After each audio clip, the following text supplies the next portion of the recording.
Are you ready? Are you ready? It's time for Effingham Hearts football on your home for local sports, 97.9 XFM. Let's go to the sideline for the pregame show. Good evening, everybody. It is a football Friday night. The Effingham Hearts are at Taylorville to take on the Tornadoes in Apollo Conference action, and we bid you good evening. I'm Greg Sapp, Dustin White alongside. C.J. Schmitz here to capture all the video, and Caleb Moody back at the studios, and we're glad to have you with us. The most daylight we've had all day as far as being able to see the sky is right here at sunset. Kind of interesting.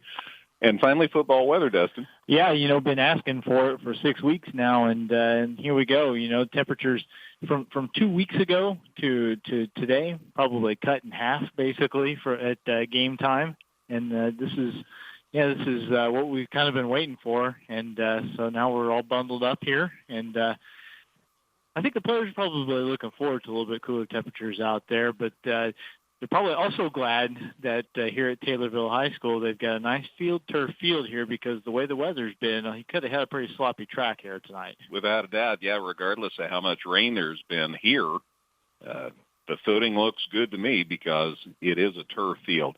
They have a big video board down in one end zone, so it's a pretty nice setup. Be 2 straight weeks of this, because when we go to Mount Zion next week, they'll have the same kind of setup. We won't have a roof over our heads when we're there, but the field conditions will be similar, and I'm guessing the temperatures are going to be about the same as well. So yeah, get used to this field turf, boys, because it's what you're going to be playing on the next 2 weeks.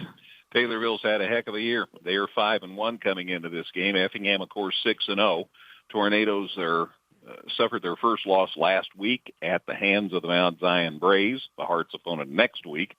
So it's going to be an interesting couple of weeks. These 3 teams are really going to have a lot to say about how the other 2 teams' seasons are going to go. Yeah, the Apollo Conference schedule has, all the intrigue has been in here, because, again, you had Mount Zion and Taylorville playing each other last week, and then Effingham and Taylorville hooking up this week, Effingham and Mount Zion hooking up next week, and basically that's going to decide the conference championship. It's going to be one of or all 3 of these teams, depending on how things shake out. But Taylorville, they need to win tonight, and then they need Effingham to beat Mount Zion next week in order to get a 3-way conference championship tie. So Taylorville obviously has a lot at stake as far as the Apollo Conference goes, and Effingham wants to go into next week with Mount Zion. You got to assume that Mount Zion is going to still be undefeated next week, and that would set up, if the Hearts can win tonight, that would set up basically a winner-take-all Apollo Conference championship game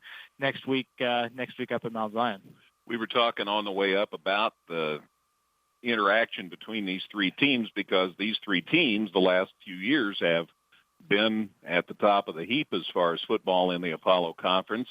And before last week's game against Mount Zion, the last time that Taylorville had lost in the conference was early in the 2017 season, and that was to Effingham. It was a game where Effingham was trailing considerably early in the game. They came back and really kicked it into gear, won it 50-38. It was a high-scoring game in more ways than one, and that had been the last time that Taylorville lost in the conference until their loss last week to Mount Zion. So Taylorville, a lot different team this year than they were last year, though. A lot of different faces in the mix, though. But you can't argue with the success that they've had, and Mount Zion also, and all these teams have been getting votes in the Class 4A. So it promises to be an interesting couple of weeks. It's Effingham at Taylorville. More on the way in a minute here on 97.9 XFM. Visit us 24/7 at danheck.com and check out the specials we have going on right now. No one will sell you a new Chevrolet or Toyota for less. Let us prove it to you. See you today at Dan Heck Chevrolet Toyota, South Route 45 in Effingham. Effingham Express Care is there for all your urgent care needs. They're open 7 days a week and no appointment is needed for all injuries and illnesses. Plus, they have on-site x-ray. And they accept all major insurance and offer a self-pay discount. For more information, visit centralillinoisurgentcare.com. This is the Dan Heck Chevrolet Toyota pregame show. Dan Heck Chevrolet Toyota, your complete transportation headquarters since 1958. To Effingham at Taylorville in Apollo Conference football action. There were a few years when Taylorville left and went to the Central States 8 that they weren't a part of the same conference. But other than that, back to the Mid-State Conference days, Effingham and Taylorville have been a part of the same conference for, 40 years now, almost. And that started when, after the success that Effingham and Taylorville had in high school basketball, that the Mid-State Conference reorganized, and they reorganized without Effingham and Taylorville. And so the Hearts and the Tornadoes were looking for a new conference, and lo and behold, they ended up in the Apollo, and that's been a great stay for all these years. Again, Taylorville left for a few years, but they've been back the last several years. And it's a good fit for them, and frankly, it's a good fit for Effingham. We've had a lot of spirited contests through the years. Yeah, I mean, on the football front, a lot of good competition. You know, both teams have had their years where they've gotten the wins, but for the most part, when they hook up, you don't know exactly how it's going to turn out. And I think tonight's game is, further kind of carries on that tradition. As both teams have had good seasons, a lot of success, won a lot of football games, and you just really don't you can't handicap it. You know, you could see either team coming out with the victory, so that's fun, right? Like sometimes there can be spots in the high school football schedules where you just pretty much know how things are going to go, and it takes a little bit of the excitement out of it. But I'll tell you, this last 3-game stretch for the Hearts with Taylorville and Mount Zion and Freeburg, these are games that you can't take anything for granted. No, without a doubt. You were comparing won-loss records of the teams that the 3 teams, Mount Zion and Taylorville and Effingham, will be playing these last 3 weeks, and they're pretty eye-opening. To give you an idea about what's happened so far this year, Effingham opened their season with a win over Breeze Mater Dei, the famous 2-day game. Then they won over Lincoln. They won at Jerseyville. That was quite a night. They won over Muhammad Seymour. They won at Charleston and then beat Mattoon on homecoming night last week, 42-0, a game that was 42-0 at halftime and finished 42-0. Meanwhile, Taylorville began their season with a 3-game homestand. They beat Mount Vernon 28-24, beat Muhammad Seymour 36-24, and had a tough time with Lincoln. Beat them 19-17, but boy, the Lincoln squad was in that game throughout. Tornadoes then won at Collinsville 28-0, won at Mattoon 34-13, and then again lost at Mount Zion last week 31-14. So that's how they are 5-1, and the Hearts are 6-0, and yeah, this ought to be a lot of fun. Yeah, you saw Taylorville was getting votes in the AP poll for Class 4A right up until they lost to Mount Zion last week. In fact, there was a stretch there where I think they were still ranked ahead of Effingham, but that's kind of Mount Zion has climbed up. They've leapfrogged the Hearts with the season that they've had. Both Mount Zion and Effingham in the top 10. Taylorville's still kind of lurking around. So, again, the Tornadoes lost a lot of weapons off of last year's team, and I think that sometimes your reputation precedes you a little bit when it comes to those votes. And there were people saying, this isn't the same team. They haven't played a lot of tough competition. But the fact of the matter is that Taylorville, Effingham, and Mount Zion have all, in the early portions of their schedules, played mostly teams with losing records, with the exception of each other and maybe one other game. And they're all now in this last 3-game stretch hitting the most challenging parts of their slates. And this is, to use a cliche, this is where the men are going to be separated from the boys. Absolutely. It's going to be a fun one for sure. Let's go ahead and take a break. We'll give you some more information about this and other activities around the area. We need to talk about a little baseball, both professional and high school. So we'll get to that and more in a minute here on KJ 97.9 XFM. Evergreen Nursing and Rehabilitation Center is proud to announce their new outpatient therapy. Evergreen now offers physical, occupational, and speech therapies for their patients. If you need therapy, don't worry. Evergreen's outpatient therapy can help you too. Give Evergreen a call today for a tour. Whether you're in the market to purchase a new or pre-owned vehicle, Northside Ford on North Keller Drive in Effingham will find a car that works for you. Check out their selection of cars and trucks today. We're back at Taylorville getting ready on this Friday night, a cold Friday night. It's supposed to be down around the freezing mark tonight. Freeze warning from 2 a.m. to 9 a.m. Saturday. So get ready for that if you still have some plants outside, particularly anything besides corn and soybeans, because this could be the last hurrah for them. To give you an idea about the other matchups tonight, in addition to Effingham at Taylorville, elsewhere in the conference, Muhammad Seymour's at Charleston, Mount Zion is at Lincoln, and Mattoon is the odd man out this week as far as a conference opponent. They are hosting Collinsville tonight.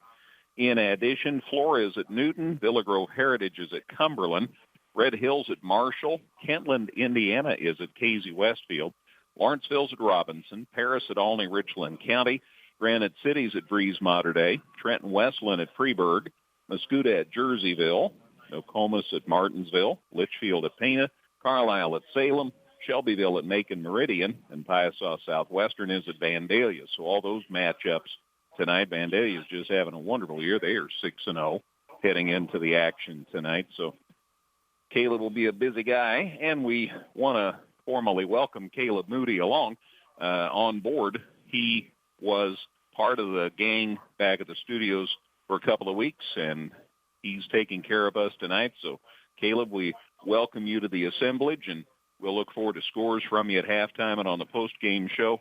It adds to the broadcast, so glad to have you with us. C.J. Schmidt is across the way from us. Typically, he's by us. He's waving. Thank you, C.J. Nice to see you up there, man. So he's taking care of the video, and, of course, people are loving the video as they get a chance to view that each week. And you can even buy that if you're interested. And Dustin and I, we're just taking care of things as far as letting you know what's going on. Doing our best. Indeed. Indeed. So, want to tell you about baseball before I forget. We were going to do the finals of the National Trail Conference Baseball Tournament this afternoon, but the rains came. As a result, they postponed those games until Saturday. And then they postponed them from Saturday to Monday. So no baseball tonight, no baseball tomorrow as far as high school. And those finals will now be on Monday, still at Paul Smith Field at Community Park in Effingham, and still on KJ Country at 102.3 and KJCountry.com. It'll be North Clay and South Central at 4 o'clock Monday in the third place game, and the championship game at 7 o'clock Monday night as the Altamont Indians take on the St. Anthony Bulldogs. So we'll have both those games, but now they aren't going to be until Monday. So want to make sure you were up to date on that. There is one other baseball game that I know a few of you are interested in, and that's the start of the National League Championship Series as Washington is playing the Cardinals in Busch Stadium tonight. And so we'll keep you up to date with scores on that one while we're broadcasting this game. Yeah, that's getting ready to start. It'll start about the same time that we get our first get our kickoff underway. So, yeah, it's an intriguing series, I guess, to say the least. Not exactly sure who I would pick, but hopefully it's a good one. I guess. I don't know. I'm struggling to come up with anything nice to say about it, so I think I'm just going to stop now. All right, we appreciate your input, and we'll get you scores on the Cardinals and the Nationals over the course of our broadcast tonight. Next week, the Hearts again head to Mount Zion, and then they wrap up the regular season. As I always say, football goes fast. Senior night just 2 weeks away as the Hearts will play host to Freeburg. And in the meantime, let's tell about this one. Yeah, Effingham's going to kick off, so Yvonne Angel getting set to go. They're going to defend the north goal, the goal to our right. Hearts will be going north to south or right to left if you're looking at your personal listening device. You're listening to 97.9 WXEF in Effingham. And good evening. The kickoff high and deep and taken at about the 10 by the Tornadoes return man, and the Hearts stuffing. He got across the 20, but not to the 25 before the tackles there. So the Hearts reacted well. I see Cochran coming off the field in a hurry, along with the man who's in on every play of every down, Chase Woomer. They were out there on the special teams. The returns to the 23-yard line. So 1st and 10 for the Tornadoes as we get underway. Their quarterback is Caden Milam, and he takes the snap. They throw out here in the flat. The ball's loose, and the Hearts have it. Well, that worked out well. One play, and the Hearts get the pick. It's actually a fumble that was recovered, and I'm not sure who got it, but I think it might have been Dawson Whitten. Anyway, the ball was at the 23, and now it's at Taylorville's 17-yard line, so a 6-yard loss for the quarterback, and the fumble results in the Hearts picking up the football, and Effingham has the ball 1st and 10 at Taylorville's 17-yard line. Couldn't hardly ask for a better scenario than this. Nathan Shackelford up under center on 1st and 10. There's the snap, deep man, big hole for Chase Woomer, but one man came over and undercut him. Still, he got the ball inside the 15 and a decent gain on 1st down. I thought he was going to go a lot farther. The one man was able to knife under his legs, and the gain is to the 13, a gain of 4, and it's 2nd and 6. You see Chase Woomer taking the lead back position again. He, at least at the onset, is going to be the feature back again. Logan Brown still not back there in the backfield yet. Jet Gillum at the fullback spot. Handoff going the right side. Woomer, he is near the 10 when it goes down. And Gillum had a pretty good block for him, but Woomer stepped inside of it and kind of got cut under. I think if he cuts to his left, there might have been a little more room to go. As it is, he gets it, I think, the tip of the football to about the 10-yard line, maybe the 11. All right, we can call it the 11, so a gain of 2 more. So it's 3rd down and about 4. Just shy of the 10, looking to throw. Shack across the left. It's caught. Gillum inside the 5. He's trying to dive for the end zone. He is in for the touchdown. On Effingham. There is a flag on the field, though, at the 10-yard line. So we'll see who that's against. It's a hold against Effingham. That wouldn't be surprising, would it? That's often the case. So it's going to come back. That touchdown is going to come back. Flag again thrown right at the 10. We'll double-check the mark off, though. That was the line of scrimmage. And they walk it off now. And the official takes it out to the 20. So from the line of scrimmage, a 10-yard penalty. So the Hearts are back to the 20 now. And it's still 3rd down and 13. So 3rd and 13 at the 20. Hearts got it at the 17 to start this drive on the turnover. You'd sure like to cash in some points on that kind of field position here. They got Woomer alongside Shack in the shotgun, and now we've got a procedure penalty on the Hearts. And it might have been one of the guys that were lined up at a receiver spot. I think they broke the neutral zone. Now back to the 25-yard line. This is not what you want.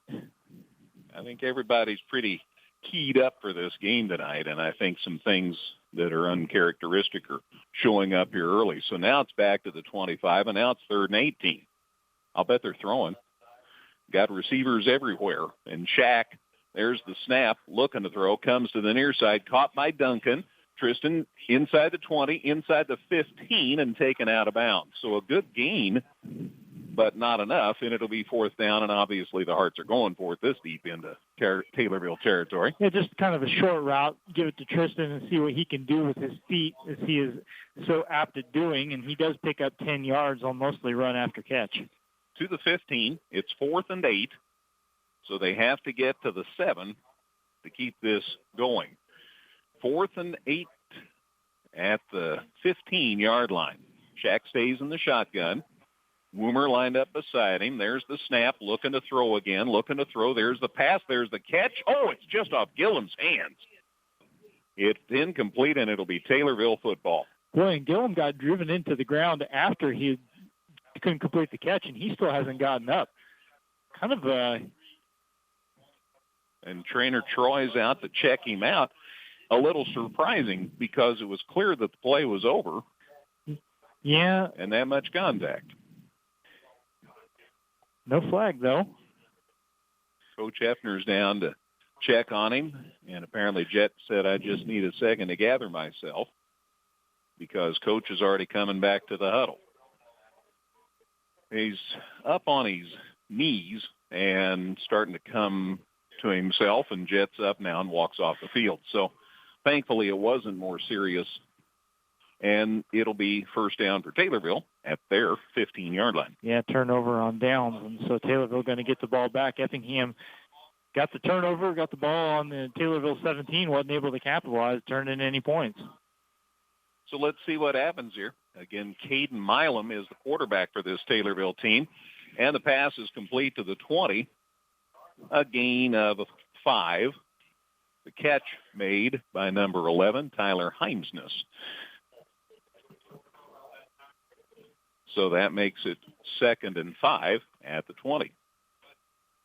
Early in the game, Taylorville fumbled on their first play. Hearts weren't able to punch it in, so Taylorville's back with the ball. 2nd and 5 at their 20, and here's the run and a short gain. And that play was actually from the 15, so the pass was apparently incomplete. So, so it was 2nd and 10 at the 15. My apologies. Was number 7, Camden Woodward, who carried, by the way. Thank you. And it was a gain to the 18, so 3rd and 7 now at the 18-yard line. Yeah, just a 3-yard pickup. So the quarterback miling back in the shotgun. There's the snap. Looking to throw. Goes across the middle, and it's almost picked. That ball was incomplete, and Parker Wolf just about had a pick there, but it's off his hands, incomplete, and now it's 4th down. And you know that Taylorville, this deep in their territory, is going to be kicking it away. Bit of an adventure so far for Taylorville when they put the ball in the air. Mm-hmm. Had a backwards that ended up being a fumble, and a couple of incompletions on this possession. Speaking of Parker Wolf, he's back deep to return this, and the Hearts should get sensational field position here as the punt will be inside the 10. There's the snap, low snap. He gets it away, and it goes high, and it hits at about the Taylorville's 45 and rolls to the Effingham 44-yard line. So about 10 yards a roll, and it is tagged out at Effingham's 44-yard line. And that's where they'll set up shop here to start this drive with 9:30 left in the first quarter. Jackson Tex, by the way, a big 210-pound lineman, was the punter there for Taylorville. He took care of a low snap and was able to get it away and kind of reverse field a little bit. Hart's got a longer way to go this time. Yeah, than I expected. There's the snap. Shackelford hands it off. Woomer to the right side. Pretty good gain, still on his feet. Got close to midfield, and then he's driven back. I think he's initial surge, though, is going to get the ball close to midfield. From the 44, the gain is to the 49, so a gain of 5, and it's 2nd and 5. Just underway here at Taylorville. Hearts looking to go to 7-0 on the season with a win tonight. So 2nd and 5 at the 49. Shack up under center. There's the snap. Deep back. Woomer coming to the near side, and a good gain, and he's still on his feet inside the 45, and that's a first down for the Hearts. What a good run. He's getting more and more better about exercising his power, too. And he takes it to the 42 of Taylorville. So a gain of 9. And it's a new set of downs here for Effingham. Yeah, I think Woomer has gotten better as the weeks have gone on. This is the 4th week that he has basically been the feature back for the Hearts, and he gets a little bit more confident out there every time. 1st and 10, Shack back, looks handoff again to Woomer. Look at the blocking. He's still on his feet, and he's inside the 35. It's going to be close. Nice gain on first down. Yeah, just a little spin move there in the middle, was able to extend the run a little bit and all the way to the 34. So from the 42 to the 34, a gain of 8, and it's 2nd and 2. So Effingham moving that football. See if they can do anything with this possession here. Shack stays up under center here. Hearts lined up in the eye, got a man in the slot. Looking to throw, checks off, goes deep. He's got a man in the end zone. That's Duncan, and it's incomplete. And there is a flag, or was that a piece of equipment? No, definitely a flag in there. I mean, honestly, the defense came in and hit Duncan as he was about to catch it. I thought the timing was pretty good on it to break up the play. So we'll see if they call it interference or not. It is. Let's see what we get called here eventually. I thought now they're going to mark it off. The line of scrimmage was the 34, and it's a major infraction. It goes to the 19, so a 15-yard penalty. Boy. And that's a first down for the Hearts. I'll tell you, I feel like that was a bit of a break as they move it from the 34 to the 19, but the Hearts will certainly take it. Has to be pass interference. Here's the run. Shaq keeps this time. He's inside the 10, still on his feet. He gets loose, and he's into the end zone. Touchdown, Effingham. And an official got taken out in the middle of that play as well, as the back judge got run over there. And Shackelford reversed field and went into the right corner of the end zone, a 19-yard touchdown run, and the Hearts have an early lead. So 6-0 Hearts. The score, by the way, comes with 7:43 left in the first quarter. And Shaq gives the Hearts, and the nice blocking by everybody up front, a 6-0 lead. Angel to try the extra point, and Wolf to hold. And there's the snap, the placement, the kick's up. Looks good to me. The officials agree, and it's 7-0 Effingham. Back with a kickoff in a minute on 97.9 XFM.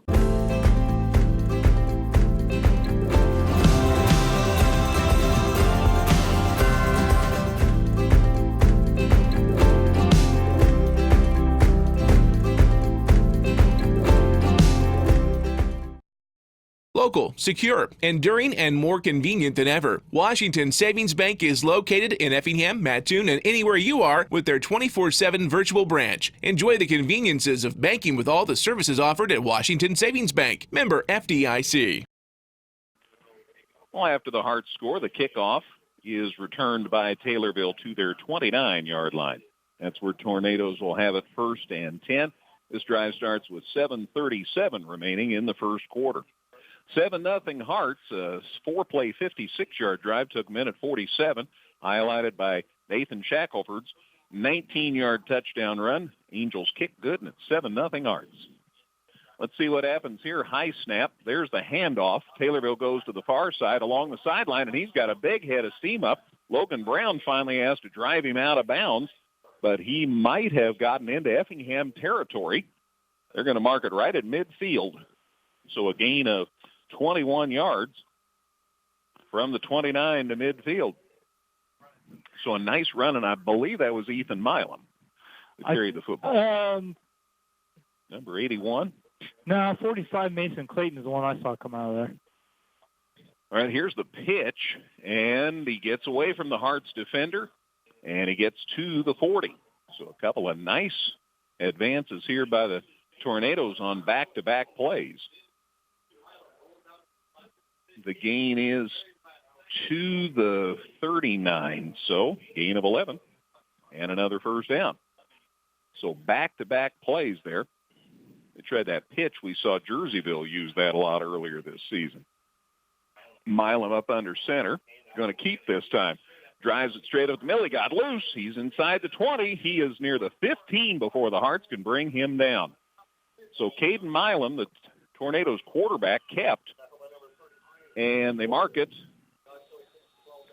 at the 16-yard line. From the 39 to the 16, a gain of 23.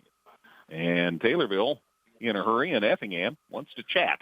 Timeout Effingham with 7:05 left in the first quarter. It's Effingham 7, Taylorville nothing on 97.9 XFM. Visit us 24/7 at danheck.com and check out the specials we have going on right now. No one will sell you a new Chevrolet or Toyota for less. Let us prove it to you. See you today at Dan Heck Chevrolet Toyota, South Route 45 in Effingham. Effingham Express Care is there for all your urgent care needs. They're open 7 days a week and no appointment is needed for all injuries and illnesses. Plus, they have on-site x-ray. And they accept all major insurance and offer a self-pay discount. For more information, visit centralillinoisurgentcare.com. All right, the handoff as the back drives forward. They mark it right at the 10, so a 6-yard gain. And that'll bring up a 2nd and 4. Austin Herkert, number 25, taking the run there. He typically has been their lead back. And a good gain of 6. 2nd and 4 now. They're at the Hearts' 10-yard line. Effingham in front 7-0 early in this game. Quarterback keeps, and he tries to get enough for a first down. It looks like he might be short. Nope, they signal first down. No, he signaled 3rd down. Sorry. That's one I'll adjust. So he did not get the first down. The ball is marked at the 12-yard line. No, that's not right. Excuse me. At the 8. So a gain of 2 on the play. Yes. And up under center's Milam. Here's a pitch, and the Hearts, I think, have it stopped. Yeah, they do. In fact, about 6 guys involved on the stop there for Effingham. Dalton Smith got the pitch, and he is taken back, well, no gain, actually, still at the 8. So that'll bring up 4th down. After a 2-yard gain, they were stopped for no gain, and it's 4th down now. Still need a yard to get a first down. Milam now from the shotgun. The back lined up behind him. They bring everybody into the middle, with the exception of one receiver split wide in each direction. 4th and 1. There's the snap. There's the handoff. They run it up the middle, and Hearts might have stopped him. Great surge in the middle. It was Stoneburner's there. Hearts there, and the Hearts hold. The Hearts hold. They gave it to Herkert right up the middle, trying to run just left to center, and he was not able to find the room as they drove him back from the line of scrimmage. Big stand right there for the Hearts defense. Ball still at the 7. Now they gave him the yard to the 6. At any rate, it's Effingham's football. Regardless, he did not convert on 4th down, so the Hearts get the football. The scoreboard tells me the ball's on the 6, trying to eyeball it 2. Shackelford up the middle, huge get for Woomer. He's near the 20 before they take him down. Boy, a big hole, and he did a good job of hitting it. Brought it left to center, out to the 19, a gain of 13 yards. Already 42 yards on 6 carries for Chase Woomer. Quick offense. Woomer up the middle. Look at him dart around people, still on his feet, to the 45 before they drive him out of bounds. There's angling for a late hit out of bounds, too, after that play. Well, they sort of helped Woomer out of bounds. Anyway, the gains to the 45, from the 19 to the 45, a 26-yard gallop, and a new set of downs for the Hearts. Shackelford up under center. Deep back Woomer going again, and he's taken down at the 48. So a gain of 3. That'll make it 2nd and 7. 2nd and 7. Hearts bring out Cam Calber. They run Holden Lewis in. He's out here split wide to the near side. Duncan split wide to the far side. Shack up under center. There's the fake handoff. Rolling to the far side. The pass caught out there by Gillum. Nice gain. He is near Taylorville's 35-yard line before they run him out of bounds. Yeah, Gillum just catches that one in space, and there was nobody even close to him. So he's able to get a lot of run after catch all the way out across midfield, across the 40, almost to the 35. So from the 48 to the 36, gain of 16 yards on that pass play, and the Hearts offense is rolling. First down, Shack up under center. There's the snap. Handoff to Woomer up the middle, and he's inside the 35, near the 33-yard line before they take him down. Call it the 33. So from the 37 to the 33, a gain of 4, and it's 2nd and 6. 7-0 Effingham. Taylorville got close but couldn't punch it in, and the Hearts are driving. Shack back to the shotgun. Handoff. Coming to the near side is Woomer, and one Taylorville guy got him. He falls down, but he did fall forward to the 30. And now we have a very, very late flag along the sidelines. Duncan for the Hearts and a defender for Taylorville were there. And let's see what this is all about. Dalton Smith tripped him up and brought him down. I didn't see anything on that would be a penalty. They talk it over. You know, you don't always have to call a penalty. Could talk it over and say, just pick up the flag and put it in your pocket. And they are still talking it over. And I think we might not have a penalty. No, that's against the Hearts. So they got the ball to the 30, and then it's a 15-yard penalty, so personal foul against the Hearts of some kind. And that is a big loss there. So it was Duncan and a Taylorville kid along the sideline. Said the official was looking right at those two, and the flag got thrown. So the ball's a gain of 3 to the 30, and then the 15-yard walk-off back to the 45. Second down and still 19 yards to go all of a sudden. So still in Taylorville territory, but barely. There's the handoff. Oh, Shaq's going to keep. Nice fake, and he gets it to the 30. Nice run. He got that 15 yards back in good shape. Yeah, the Taylorville defense bit on that as you saw Chase Woomer get taken to the ground by a defender, Jackson Tex, who thought that he had the football. Meanwhile, Shackelford's hightailing it all the way near the 30-yard line. So it's 3rd down and 5, just shy of the 30-yard line. 7-0 Effingham. As long as the Hearts don't commit a penalty, they haven't had much trouble gaining yardage so far tonight offensively. They have been able to put together some big plays. Coach Hefner's out on the field, and Nathan Shackelford got the attention, and the head official is talking with the side man now about the situation. And the Hearts now make a change, and they wind up the clock. So now the Hearts have to watch their time, and it's 4th down. And that's what the question was. And they get Parker Wolf and Cameron Kalber in the game now. So 4 receivers out there, empty backfield. 4th and 5, ball's just shy of the 30. Shackelford looking, goes to the far side, tries to turn it up. There's the pass. He's got a man there, and it's caught by Kalber in the end zone for a touchdown. 31 yards. Well, that worked out okay. Hey, he had all day to make that read and throw, rolled out to his right, and Kalber, after running to the sideline, then went 10 yards more down the field across the goal line, and he was alone for the touchdown. Touchdown, Effingham. Score comes with 2:14 to go in the first quarter, and the Hearts have a 13-0 lead. They'll kick for 1. Bo Hefner going to try the extra point here. There's the snap, the placement, the kick's up. Looks good to me. The officials agree. 14-0 Effingham.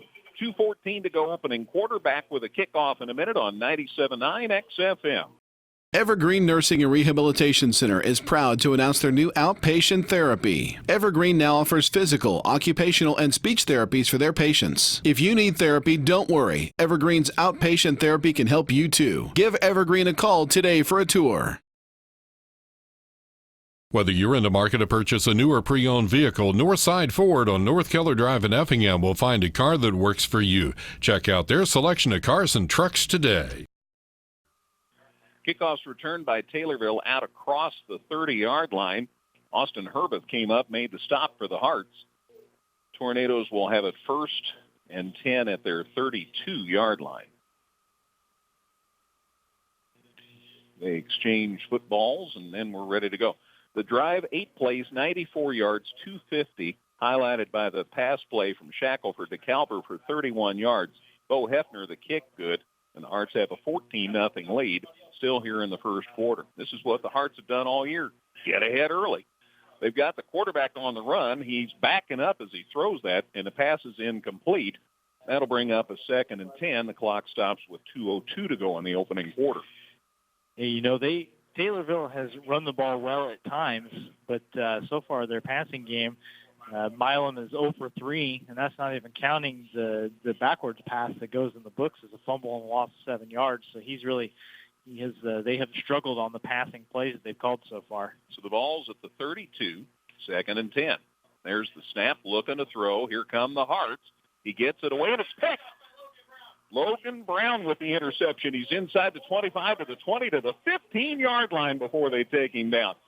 I am telling you, and it was the rush that was put on by Jacob Stoneburner that forced that miscue on that pass attempt, and it was picked and returned by Logan Brown, and it'll be 1st and 10 for the Hearts at Taylorville's 14-yard line. That's a 24-yard return for Logan, and Effingham could go up 3 scores if they capitalize on this right here. Still in the first quarter, and as I mentioned a moment ago, it's been the early offense by the Hearts that puts the opponents in the hole There's a snap, almost got away from Shackelford. He gets it to Woomer, and Woomer's near the 10 before he goes down. In the line of scrimmage to the 14. Chase to the 11-yard line, a gain of 3, and it's 2nd and 7. Chase, sorry, go ahead. Yeah, Chase 80 yards on 11 carries now. Still in the first quarter, and the Hearts with a chance to go up 3 scores. Shackelford, 2nd and 7. Just about fell down, kept his feet, and he's going to the end zone for a touchdown. Wow. He had 2 guys bearing down on him. He goes down to almost to a knee, but holds himself up, scrambles back the other way, gets a little block, and it's an 11-yard touchdown run. Shackelford in the end zone for the 2nd time tonight, and the Hearts extend their lead to 20-0. Comes with 1:17 to go in the first quarter, and it's all Hearts all the time, 20-0. Effingham. Angel in to try the extra point from Wolf's Hole. Good snap. Placement, kicks up, looks good to me. The officials again agree, and it's 21-0 Effingham with 1:17 to go in the first quarter. Kickoff on the way in a minute on 97.9 XFM.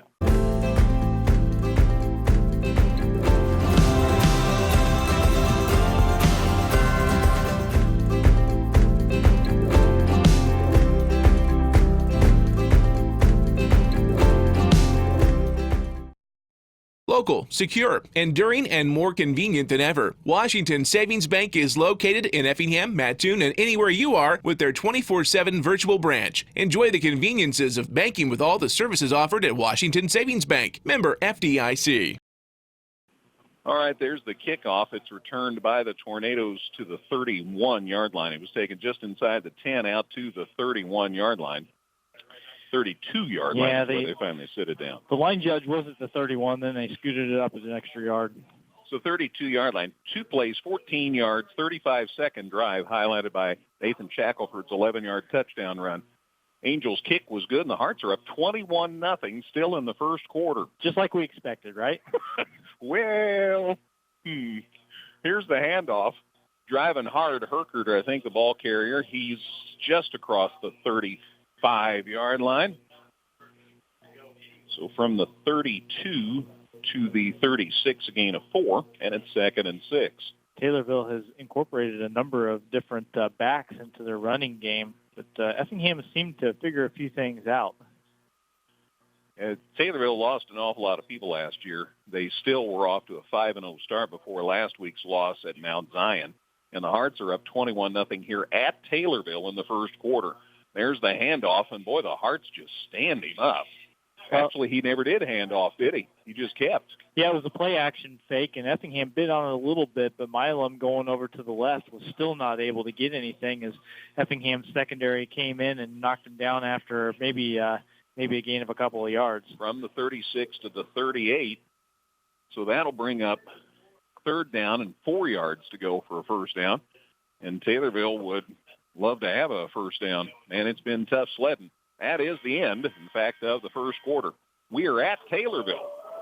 And after a quarter, it's Effingham 21, Taylorville nothing. More in a minute on 97.9 XFM. Visit us 24/7 at danheck.com and check out the specials we have going on right now. No one will sell you a new Chevrolet or Toyota for less. Let us prove it to you. See you today at Dan Heck Chevrolet Toyota, South Route 45 in Effingham. Effingham Express Care is there for all your urgent care needs. They're open 7 days a week and no appointment is needed for all injuries and illnesses. Plus, they have on-site x-ray. And they accept all major insurance and offer a self-pay discount. For more information, visit centralillinoisurgentcare.com. All right, 3rd and 4 as we start the second quarter. Effingham already in front by a count of 21-0. 3rd and 4 for Taylorville at their 38. Big play here, obviously, as they're looking to get something going as the Hearts own the first quarter. Caden Milam, the Tornado quarterback, checking the sidelines. And I think we had a delay a game or a timeout, one or the other here. Well, coming out of the quarter break, you'd hate to get a delay a game penalty, but there is a flag on the field. And walk it back 5 yards. That's got to be frustrating for a coaching staff to see that happen.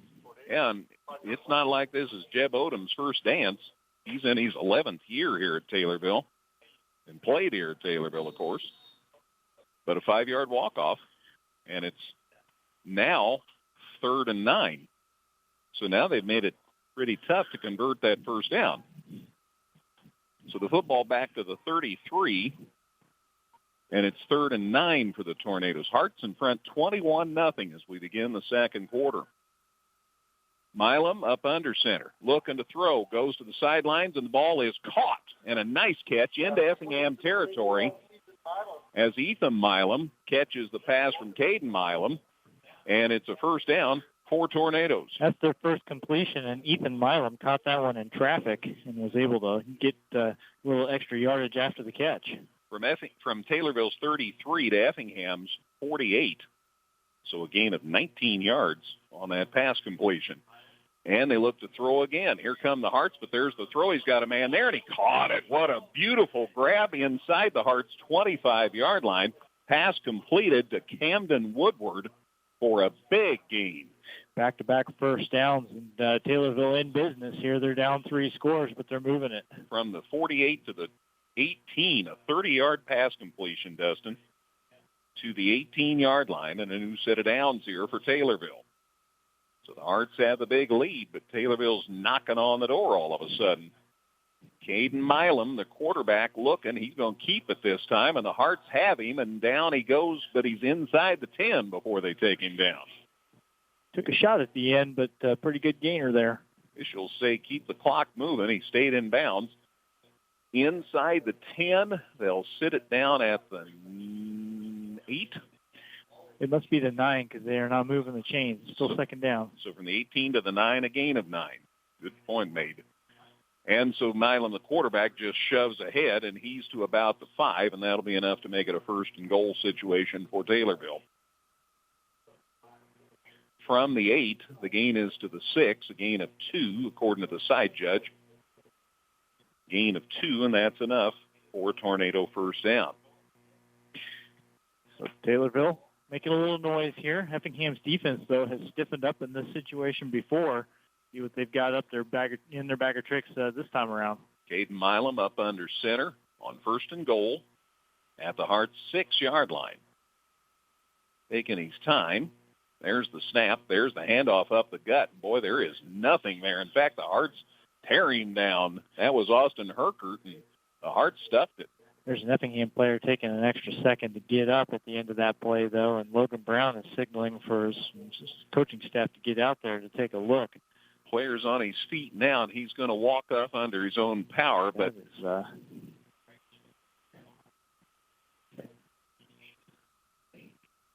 looking to see who that is. Is that Mason Hasty?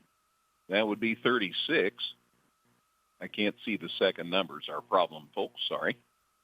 Otherwise, we'd let you know more quickly. Mason is the kind of kid he'd be in the middle of that in his position. That's him. I believe that is him. Yeah. Mason Hasty comes off the field and looks like an arm injury, and that's no good. No gain on the play, by the way. Herkert was stuffed for no gain. So second and goal at the 6. Milam now from the shotgun. Interesting set here. He's got Herkert on his left, and then he shifts over to his right. Got 4 receivers, but all pretty close to the line. And they decide to call timeout. They don't want to confuse things, so Taylorville burns a timeout. Timeout Tornadoes, 9:54 left in the second quarter. Here at Taylorville, it's Effingham 21, Taylorville nothing on 97.9 XFM. Evergreen Nursing and Rehabilitation Center is proud to announce their new outpatient therapy. Evergreen now offers physical, occupational, and speech therapies for their patients. If you need therapy, don't worry. Evergreen's outpatient therapy can help you too. Give Evergreen a call today for a tour. Whether you're in the market to purchase a new or pre-owned vehicle, Northside Ford on North Keller Drive in Effingham will find a car that works for you. Check out their selection of cars and trucks today. Taylorville snaps, and on the snap, it looked like the back dropped the ball and came right back up to him on this turf field. That can happen. And the Hearts take him down at the 5.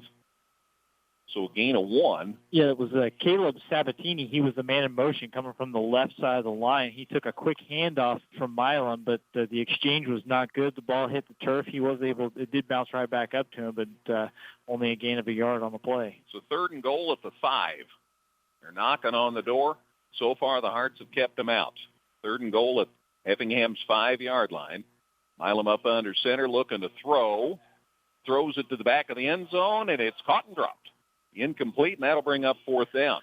Yeah, right in the back of the end zone, and it was in the arms of the receiver. In fact, I think it's Sabatini back there that was the intended receiver, but he wasn't able to haul it in, and so now it's a do-or-die play for this Taylorville offense with 5 yards still to go. 4th and goal. Clock stops with exactly 9 minutes remaining in the second quarter. Hearts in front, 21-0. Taylorville completed 2 big passes back-to-back. And that's really been the extent of this offense. They're kind of stalled out right here in the inside the 10. So 4th and goal at the 5. Milam from the shotgun, and there's another flag, which I suppose, since it's a side judge, means somebody lined up in the neutral zone, and this time I think it's Effingham. Boy. So that brings it half the distance. That'll be just inside the 3-yard line. And that's the last thing the Hearts want to do is make it easier for somebody to score. And we'll round up and call it the 3. It's not bowling, so you can round up. So it's still 4th down, but now it's just inside the 3. So Milam stays in the shotgun. There's the snap. There's the handoff. Nope, they handed it off on the right side, and the Hearts stuff it at the 5. They faked to Herkert and end up giving it to Ethan Milam coming around the right edge, and Effingham was all over it, and he didn't even get close. Stuffed at the 5-yard line, and that's the second time now that the Hearts have held when Taylorville's had it close. And Effingham will take it over 1st and 10 at Taylorville's at their own 4-yard line. So a 1-yard loss for Ethan Milam, and Effingham stiffens up again. Their defense has done some great work inside the 10-yard line. You know, we get all ate up, me especially, with points and offensive stats. But if you don't let the other team score, you're going to win an awful lot of the time. Shackelford up under center, and now we've got a whistle and timeout called. So timeout on the field with 8:54 left in the second quarter. Hearts call time. It's Effingham 21, Taylorville nothing on 97.9 XFM.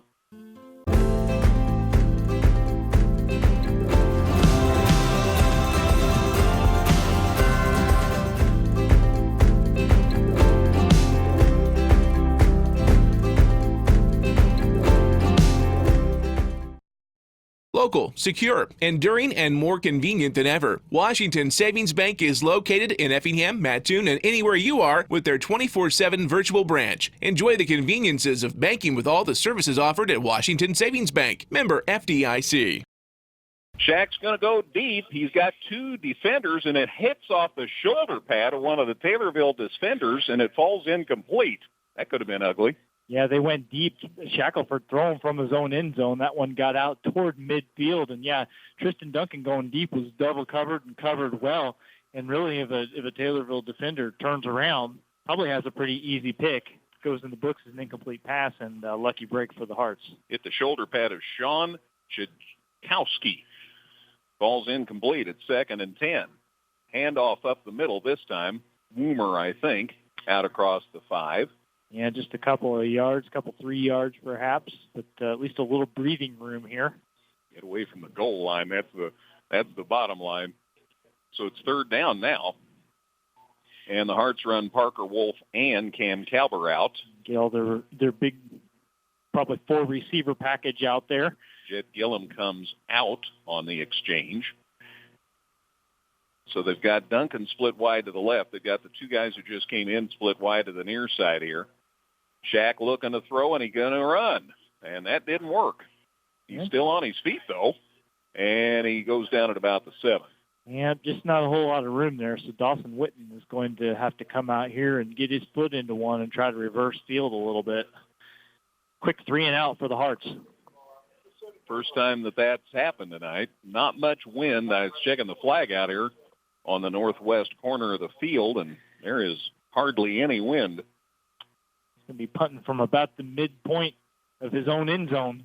So getting it out of there is the first order of business, and trying to get a deep kick, but the return man is shy of the 50. First kick of the night, too.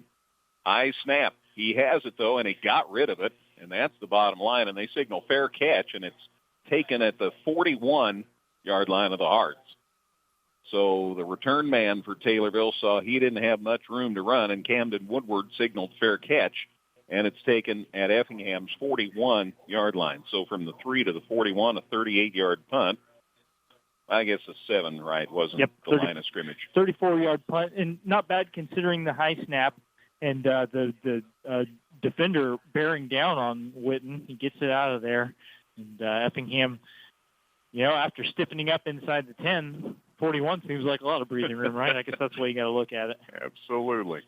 21-0 Effingham. Taylorville with the football. Here's the snap. They hand it off up the middle, and Herkert is taken down at right about the 40, so he might have got a yard out of the deal.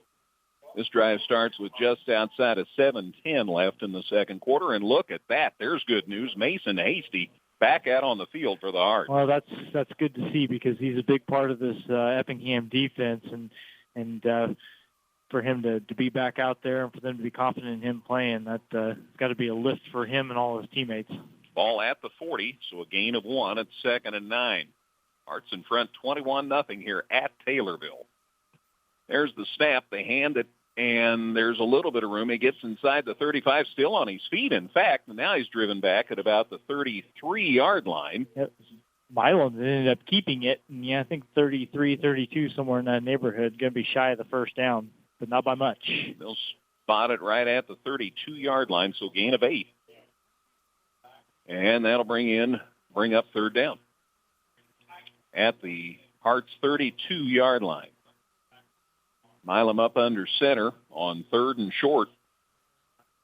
There's the snap. There's the handoff. And, boy, the Hearts spun him around. I don't think he got back to the line of scrimmage. If not, he might have gotten a yard at the most. What a great reaction by the Hearts defense. Yeah, Herkert took the ball and had nowhere to go. And, it looks to me like pretty much got back to the line of scrimmage. And so Effingham needs to hold them down. It's 4th and 1. Yeah, no gain Herbeth on the stop. Everybody's giving him the high fives. So 4th and 1. They're at Effingham's 32-yard line. He faked the handoff, and he drives and he dives, and he's near the 30, and Taylorville signaling that they have the first down, and the officials agree. Yep. So Caden Milam, the Taylorville quarterback, kept, and he gets to the 30, and that's enough for a first down. So a new set of downs for the Tornadoes here with 5:30 left in this first half. Hearts in front 21-0 here at Taylorville. So Milam from the 30 on 1st and 10, looking to throw. Fakes one. Now he goes deep. Got a man there defending, and it's incomplete. Great defense by Luke Spencer for the Hearts. Yeah, Luke Spencer never did get turned around on that one, but he was in good position to keep the receiver, 81 Ethan Milam, from hauling that one in. A little contact at the end of the play, but everything good to go and an incomplete pass. Good one-on-one coverage there. I'll tell you, we don't talk too much about him, but Luke Spencer's one reason why the Hearts haven't been burned deep much this season. He has done a great job back there in that little corner of his world. So it's 2nd and 10, ball still at Effingham's 30. Milam from the shotgun now, looking to throw, going to the far side of the field. It is caught, but boy, immediately he's taken down after a very short gain. We'll see about the spot. It might just be inside the 25. Yeah, scored at the 24-yard line, so a gain of 6, bigger gain than I gave him credit for. So it's 3rd and 4. 3rd and 4 at the 24. Hearts in front, 21-0. Next week we're at Mount Zion. 7 o'clock kickoff. We'll have it for you right here on 97.9 XFM. Milam up under center. There's the handoff, and he's up the gut, and a good gain still on his feet. He's near the 10-yard line before the Hearts take him down, and it's going to be 1st and 10 near the 10 for the Tornadoes. I'll tell you, Herkert had a good second effort on that play, and then he had a good third effort as well, as he just kept refusing to go down. And again, pushes that one all the way to the 11-yard line. Big pickup there. Gain of 13 from the 24 to the 11. So just outside 1st and goal range at the Hearts 11-yard line. So here they are again, Dustin, and can the Hearts hold them out again? Milam, handoff, Herkert, and he is stuffed right at the 10. Still not down. Now he's down. So nothing on 1st down, maybe a yard at the most. It looks like they're going to give him probably the 10-yard line, but he got stacked up pretty quickly there at the line of scrimmage. Hearts responded well. Well, and now they set it down. Oh, and they're going to set it down inside the 10. Yeah, it's kind of between the 9 and the 10. I don't know. Call it the 9, I guess. So 2nd down and a long 8. Milam comes back into the shotgun here. There's the snap, looking to throw, pumps once. Now he's looking at the other side of the field. The Hearts sacking. Ball's out. Ball is loose, and the Hearts might have covered it up. I think they did. 20-yard line. Effingham football. They sure did. Boy, pumped one time, and they brought it down, and then he tried to throw again, and they had it out there where anybody could pick it, and the Hearts knocked it loose and fall on it, and I think it's Witten that came up with that fumble recovery. Dawson Witten was over there in the neighborhood, and it's going to be 1st down Effingham at their own 19-yard line. So a 9-yard loss, 10-yard loss, and the Hearts have it 1st and 10 at their 19-yard line. Boy, the defense does it again. Shackelford up under center on 1st and 10. Here's the handoff up the gut. Woomer out across the 20. Short gain for number 1, and that should make it 2nd and 8. Tell me again who carried that, Greg. Woomer carried that Gotcha. time. Okay, thank you. You're welcome. Got 2 to the 21, and it's 2nd and 8. Effingham 3 takeaways defensively and a couple of stands as well. They have really, their defense has done an excellent job tonight. Shackelford up under center on 2nd and 8. Looking to throw, comes to the near side. Taylorville's got him on the run. He gets rid of it, and it's over the head of Duncan, incomplete. That was a heck of a throw considering he was running for his life, but he overthrew Duncan. Tristan went up for it, just couldn't get that eye, and it's 3rd down and 8. Just Effingham's 6th pass attempt tonight. They just haven't really needed to put the ball in the air a whole lot, and that time Shackelford doing well just to get rid of the football and make sure he doesn't take a sack. Incompletion stops the clock with 2:39 left in this second quarter, and the Hearts at 3rd and 8 at their 21-yard line. So let's see what Coach Hefner digs out of his bag of tricks here. Shack from the shotgun on 3rd and 8. There's the snap. Here's the pass across the middle. It is over the head of Duncan and intercepted. And Taylorville gets it back to the 25, and there's a tackle, and a flag got thrown. I don't know whether we had helmet to helmet. Maybe that was the reason for that tackle, or for the flag, rather. The ball is returned by Taylorville to Effingham's 25-yard line. Yeah, that was Camden Woodward with the interception at the 43-yard line. That ball actually did get Tristan Duncan. It hit Tristan Duncan and caromed up, and he was able to pull it and take that carom for the pick. So not Shackelford's fault necessarily. And at the end of the play, the call definitely goes against the Hearts as they walk it from the 25 to the... I would suppose 10. half the distance. Yep, half the distance, you're right. So it is to the 12 and a half. So from the 25 to the 12 and a half. So I think I'm right about what I saw at the end of that play, that there was helmet to helmet, and that resulted in the personal foul and gives Taylorville the ball 1st down inside the Hearts' 13-yard line. So how many times can this defense keep going back to the well? Here's nope, he kept it. He throws to the end zone, and it's incomplete. Good defense over there on the sideline by Parker Wolf. He and Spencer kind of match up as far as the guys who are trying to stop any trouble back there deep on either side of the field. Incompletion brings up a 2nd down at the 13. Effingham's first turnover of the night. And again, that pass off the hands of Tristan Duncan and up in the air. So easy pick for Taylorville's Camden Woodward, a good return, and then the penalty at the end of it sets them up nicely. But Effingham's defense has been up to the task in these situations tonight. Man in motion, pitch play, turns it up, and the Hearts stuff it again. Yeah. Holy cow. Up to the task again so far. Dalton Smith was the man who got the pitch, and the Hearts took care of him in a hurry, and I think that's Herbeth. No, it's not Herbeth. It's Stoneburner. Big Jacob Stoneburner, number 44 in there on the stop. Well, the Tornadoes have run that play to Dalton Smith twice, and he's been stuffed at the line of scrimmage for no gain both times. You are right, no gain. Exactly. And it's third down still at the 13, 3rd and 10. We're under 2 minutes to go before halftime. Third down, though, is the key. Here's the pass play. They go across the middle, and it's caught for a touchdown. Boy, somebody missed an assignment. He was wide open. The Heart stopped short. The Taylorville man went deep, and all Milam had to do was throw it, and Milam to Milam on the touchdown. So Caden Milam completes the pass to Ethan Milam, and it's 21-6. Again, Effingham's defense has done so much tonight, but not much, at a certain point, you're just not going to be able to keep that up.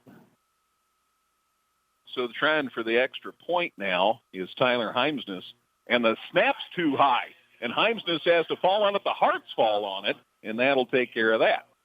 So the extra point try is unsuccessful. Good job by the Hearts' Gunnar Franklin to get in there and make sure they didn't have a chance to do anything else with that extra point try. So it's 21-6. There's a minute 40 left in the first half. Let's take a 30-second break, Caleb, here on 97.9 XFM. Visit us 24/7 at danheck.com and check out the specials we have going on right now. No one will sell you a new Chevrolet or Toyota for less. Let us prove it to you. See you today at Dan Heck Chevrolet Toyota, South Route 45 in Effingham. Effingham Express Care is there for all your urgent care needs. They're open 7 days a week and no appointment is needed for all injuries and illnesses. Plus, they have on-site x-ray. And they accept all major insurance and offer a self-pay discount. For more information, visit centralillinoisurgentcare.com. All right, Dustin, since I didn't let you tell me. That was a 3-play, 13-yard drive by Taylorville, and it took 49 seconds. And of course, it was the one successful play on it was a 13-yard touchdown pass to Ethan Milam, and the bad snap on the point after attempt means that it is 21-6 Effingham with a minute 40 to go here before halftime. Thank you, sir. So the Hearts still well in front, but one less touchdown lead. And here is a kick out of bounds at the 32-yard line. Yeah, Heimsness, I don't know exactly what he's trying to do with the kick there, but he didn't try to boot it downfield. I don't know if that was an attempt at onside or what, but it's just kind of a lame duck off the side of the foot that went straight for the sideline. And so Effingham with a minute 40, quite a bit of time left considering how they've been able to chunk off yardage, and I think they're going to get it at their own 34. 32. 32. Get it down, all right. So 32-yard line. And it went out of bounds off of an Effingham player, which is why it's spotted at the 32. So 1st and 10 for the Hearts. They lead at 21-6. Again, a problem there on defense led to that touchdown, but boy, that's the only thing defensively that the Hearts have had a problem with in this first half. Shackelford handoff. Woomer up the middle, still on his feet. Boy, look at him drive. He's out near the 40-yard line before they take him there. Good run. Still with a couple of timeouts left, too. Something to keep in mind for you Hearts fans out there. Gain to the 38, so a gain of 5, and it's 2nd and 5. Right about the 38-yard line. 2nd and 4 on the scoreboard. Holden Lewis into the game for Effingham. Minute 10 to go before halftime. Lewis will come down here wide to the near side. And you know who, Tristan Duncan, wide to the top of the field. Lewis moves in a little closer. Here's the handoff, and boy, down goes Woomer. No gain. No gain, man. They were waiting. And Jackson Tech, the big boy you talked about earlier, Dustin, on the stop. he is a big boy, isn't he? Yes, he is. If you're going to be generous, you might say that Wilmer got a yard. I don't know. They spotted that between the 38 and the 39, but it's really closer to the 38 than the 39, so I guess I'm inclined to say no gain on the play. I'm with you.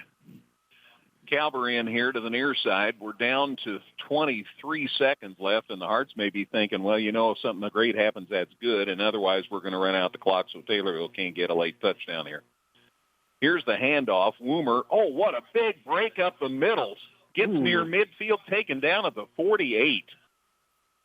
He got taken down hard, looked clean, but a good gain from the 38 to the 48 should be enough for a first down, and that also ought to be enough to wrap up the first half here. They'll move the chains and then restart the clock, and then we'll be at halftime. So they move the chains. There is the rest of the half. And at halftime, good news for the Hearts here at Taylorville. At the midpoint of this game, it's Effingham 21, Taylorville 6. I'll recap the scoring. Dustin, of course, will have all the stats, scores from Caleb, and more to come on the halftime show here on 97.9 XFM.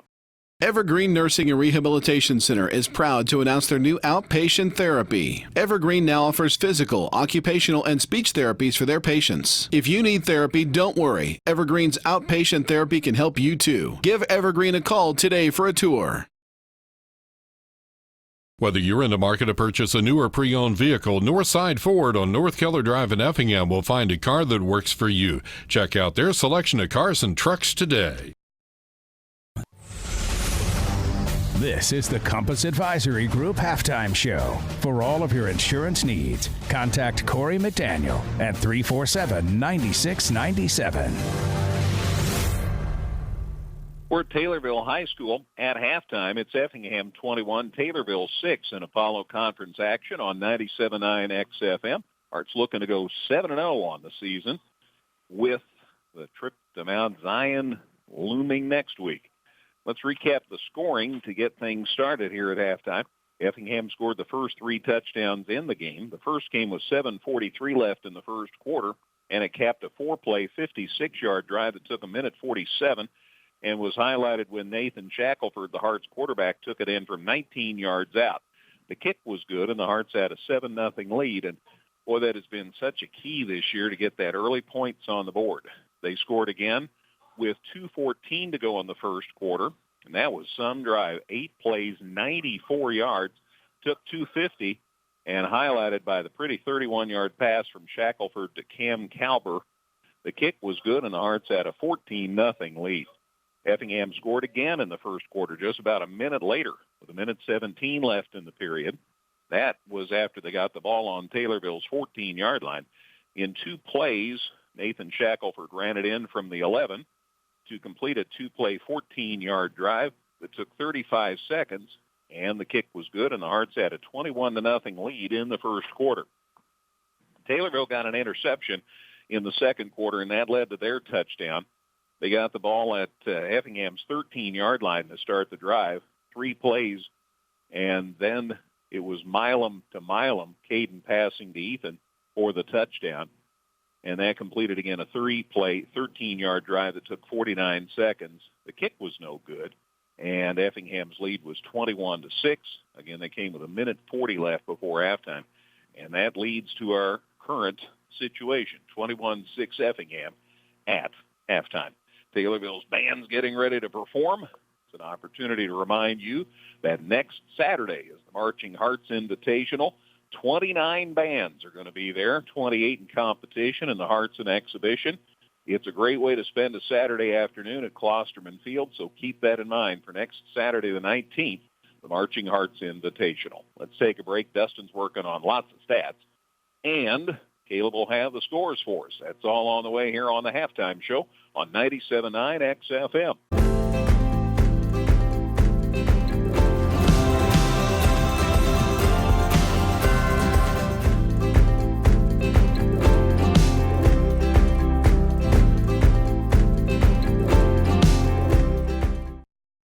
Local, secure, enduring, and more convenient than ever. Washington Savings Bank is located in Effingham, Mattoon, and anywhere you are with their 24/7 virtual branch. Enjoy the conveniences of banking with all the services offered at Washington Savings Bank. Member FDIC.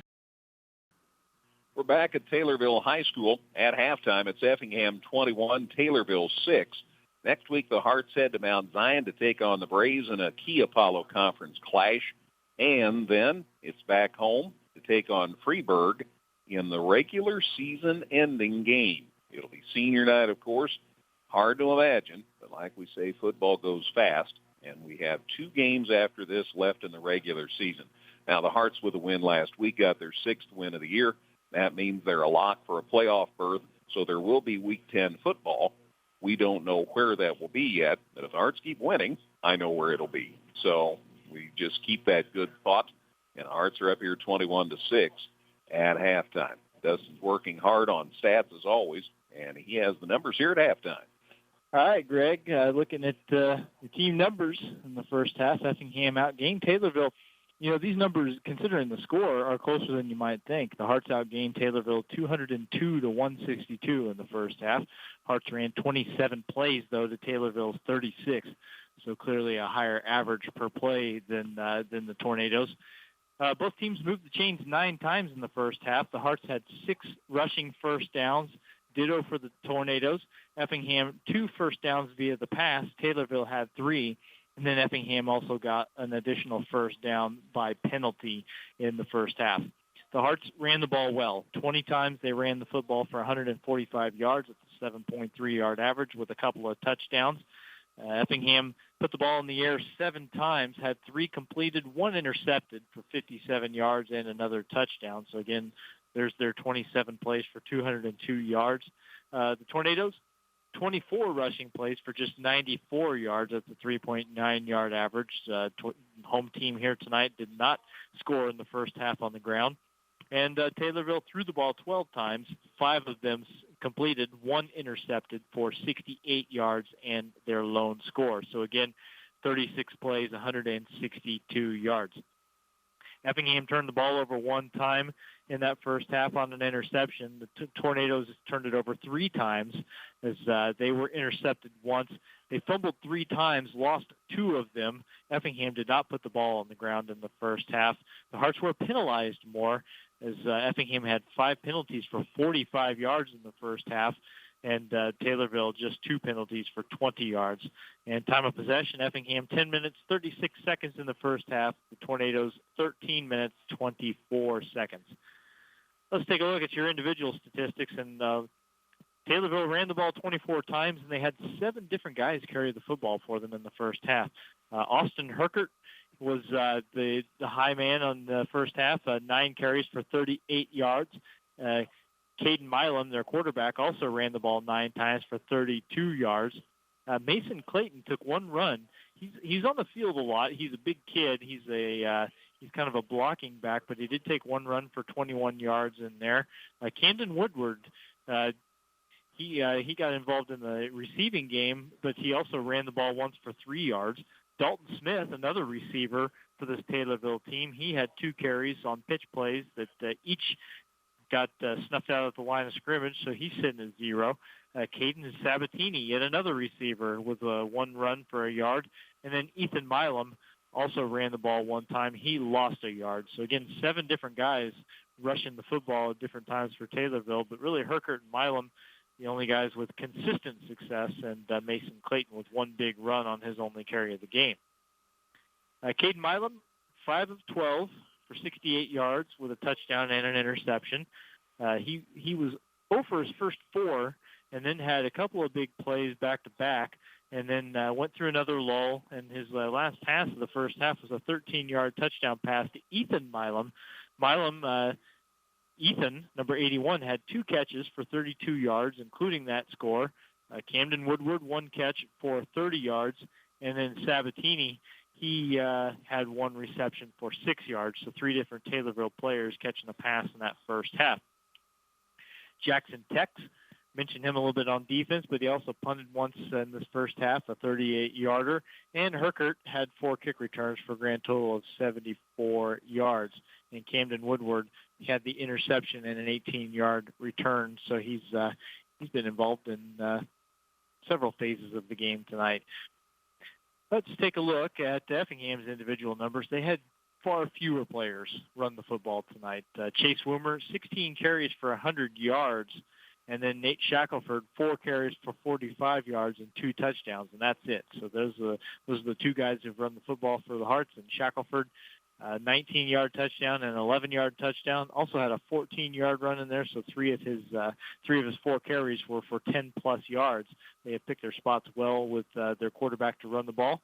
And Shaq hasn't thrown the ball as frequently tonight, just 7 passing attempts. He's completed 3 with a touchdown and an interception. That touchdown was a 31-yarder to Cam Calber. Calber's lone reception of the first half. Jet Gillum had a 26-yard catch, and Tristan Duncan 1 reception for 10 yards. So Effingham also with 3 receivers catching passes in the first half. Dawson Witten 1 punt for 34 yards in that first half. The Hearts did not return a kickoff because the one kickoff that Taylorville had in the first half was deflected out of bounds, so nobody got a return there. And then Logan Brown had an interception and a 24-yard return at the end of it. And again, the score here at halftime, Effingham would be 21-6 lead. And remember, the Hearts will get the football first in the second half. So there you go, Greg. There's a look at your halftime stats here in Taylorville. Thank you very much, Dustin. Appreciate you getting us up to date. Let's now send it back to the sports desk. Caleb Moody, what do you have for us as far as other games around the area tonight? All right, we've got a couple of halftime scores as well as a few of the second quarter scores. Right now, it is currently Muhammad Seymour over Charleston, 7-6, and that is in the second quarter. The Mount Zion Braves are putting a whooping right now on Lincoln, 35-0, and that is also in the second quarter. Then Mattoon leads Collinville, 8-7, that is in the half.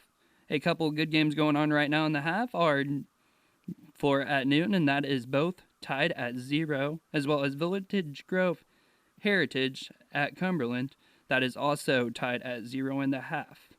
And then also in the second quarter, it is currently Robinson leading Lawrenceville 14-0. And then Olney Richland County is currently behind Paris 14-7, also in the second quarter. And then in Major League Sports right now, it is the Washington Nationals leading St. Louis 1-0 in the bottom of the fourth. Guys? Very good. Thank you, Caleb. Appreciate you getting us up to date. Here again, it's Effingham 21, Taylorville 6, and I know Effingham's a very good ball club. I didn't expect them to be able to come out and to play with such convincing form in the first half. It was their game. Yeah, particularly in the first quarter, the Hearts were just they were dictating the game. You know, they were gashing off big chunks of yardage in the run game, which is part of the reason why Shackelford's only thrown the ball 7 times. Well, they just didn't really need to put it in the air all that often. So, you know, they'll get the ball first in the second half, and really, you hate to artificially create too much and put too much importance on any one possession. But I think, you know, if Effingham can run a nice drive to open the second half and score, boy, you're really in control of things, the way their defense has been able to play by and large. And you can't forget about the defense either. You know, we talk about the scoring, but Effingham's defense was put in some interesting spots, and for the most part, were able to hang tough and keep Taylorville out of the end zone until very late in that first half when they finally let one in. But for the most part, they have stood tall, made some big plays, and really kept Taylorville from being able to run the football particularly well. It's 21-6, and it seems like it could be more than that. It was important, I'm sure, for Taylorville to come back and score late in that first half as they did. Your good comment, though, about if Effingham can come back and react well to start the second half might blunt that momentum. Yeah, I mean, that's the thing. Go back up by 3 scores with, you know, hopefully a good chunk of that third quarter clock taken out, then you're in the driver's seat. A lot of things can happen. Obviously, Taylorville has shown at times that they can throw the ball effectively, but at other times, Effingham has been able to disrupt that and keep them from even being able to make any reads downfield. So the Hearts defense just basically needs to keep doing what it has done all season long. We really do get caught up in talking about the offense because, it's just, I don't know, it's just, I think that's just the nature of things, right? Mm-hmm. And then there's some exciting players for Effingham offensively, but their defense from week one, has been as big a part of the reason that they've been so successful as anything, and we saw that at times here in the first half. Without a doubt. 21-6, Hearts in front. Next week, Effingham goes to Mount Zion, and we'll hope it's a little warmer since we'll be outside. Kickoff at 7 o'clock. Pardon me, kickoff at 7 o'clock, and we'll have it for you right here where you're listening this evening at 97.9 XFM and 97.9XFM.com. Let's remind you again about the National Trail Conference Baseball Tournament because that was supposed to have been played this afternoon, but the rain caused us to have a delay until Saturday, which then turned into Monday as the day progressed, and the rain continued to fall. So the finals of the National Trail Conference Baseball Tournament will now be Monday, third place game at 4 o'clock, North Clay and South Central, and then the championship game at 7 o'clock Monday night, Altamont and St. Anthony. So I think we could have two great games there. Well, and what that does is that the way the NTC tournament is laid out is that if you want to win that thing, you got to win 3 games in 5 days, which can be a little taxing on a pitching staff. But now everybody gets they get to take the weekend to give everybody's arm a rest, and that means that you're already seeing some good matchups because these are teams that have won their way into those last couple of games. But now they can kind of have all hands on deck as far as the pitching staffs go, get the matchups they want. And I'm hopeful that there'll be a couple of really good competitive ball games for third place and for the championship Monday. There is postseason sports to discuss as well. Soccer regionals were to start today. That included Vandalia at St. Anthony as part of the Teutopolis Regional, but they got postponed today as well. So they're going to play the first game, Vandalia at St. Anthony for soccer tomorrow, Saturday at 2 o'clock. And then that will continue at T10 on Tuesday and then wrap up next Friday night with the regional championship. In addition, tomorrow is the day for junior high cross-country sectionals, and we still have some folks afloat. St. Anthony's Co-op, that's St. Anthony and Sacred Heart at the junior high level. Cowden Eric Beecher City and Sigel St. Michael will be there at Findlay-Okaw Valley. That'll be at Bethany where they'll run that.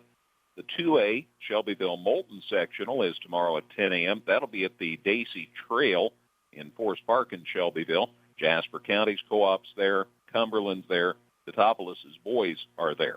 And the 3A Champaign-Edison sectional is tomorrow morning at 10 o'clock. That'll be at Prairie Park in Champaign. That's where Effingham will run. So best of success to all of those junior high cross-country teams as they are competing at the sectional level.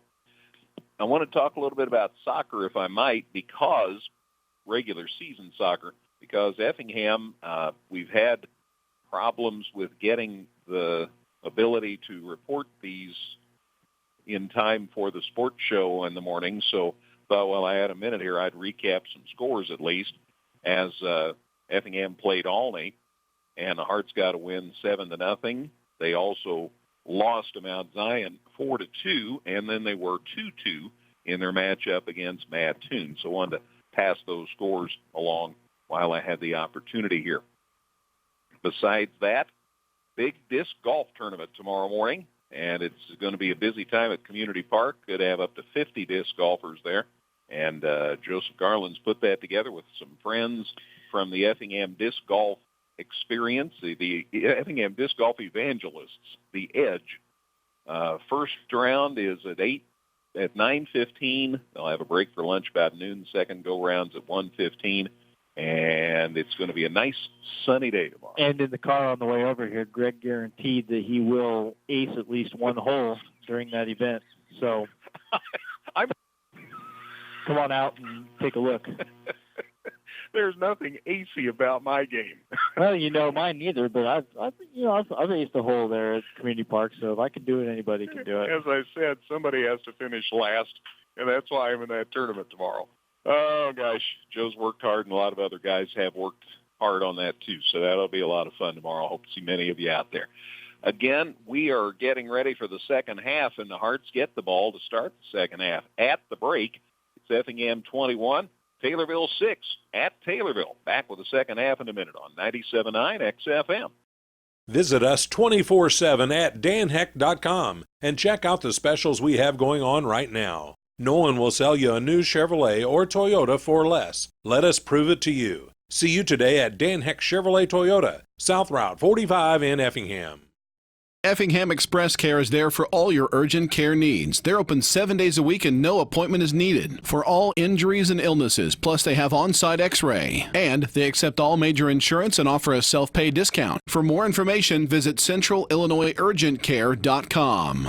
Back at Taylorville High School at halftime, it's Effingham 21, Taylorville 6. And you already pretty much summarized the exact thing Effingham needs to do. Boy, a nice sustained drive to start the second half would be a great thing. Yeah, obviously you always, it's the biggest no-brainer in football that you want to score on a possession, but a long possession would be good too, just to shorten up the game. A long possession in which you put points on the board would be absolutely perfect. It'd be interesting to see what the Taylorville does with this opening kickoff, because the one time that they did kick, I'm not exactly sure what the goal was there. It was a little long to be onside, but it was a little short to be like a squid kick. So we'll see if we'll see what Tyler Heimsness has, if he's just going to go deep with it this time and try to give Effingham a long field to work with. I don't know whether kids in every school practice things like onside kicks on a regular basis. You would suppose they would, but maybe that was his attempt, and we'll see if he gets a chance next time. It kind of seemed like maybe he was just trying to kind of drill it in there and catch Effingham off guard, and it just bounce off of somebody, and they would be able to rather than your typical onside, which is just kind of a bouncer that you hope they're not going to be able to corral. I think he's hoping to maybe pinball it in there as one guess. But at any rate, we're about to find out. Yes, to find out what the Tornadoes have got up their sleeves here to get the second half underway.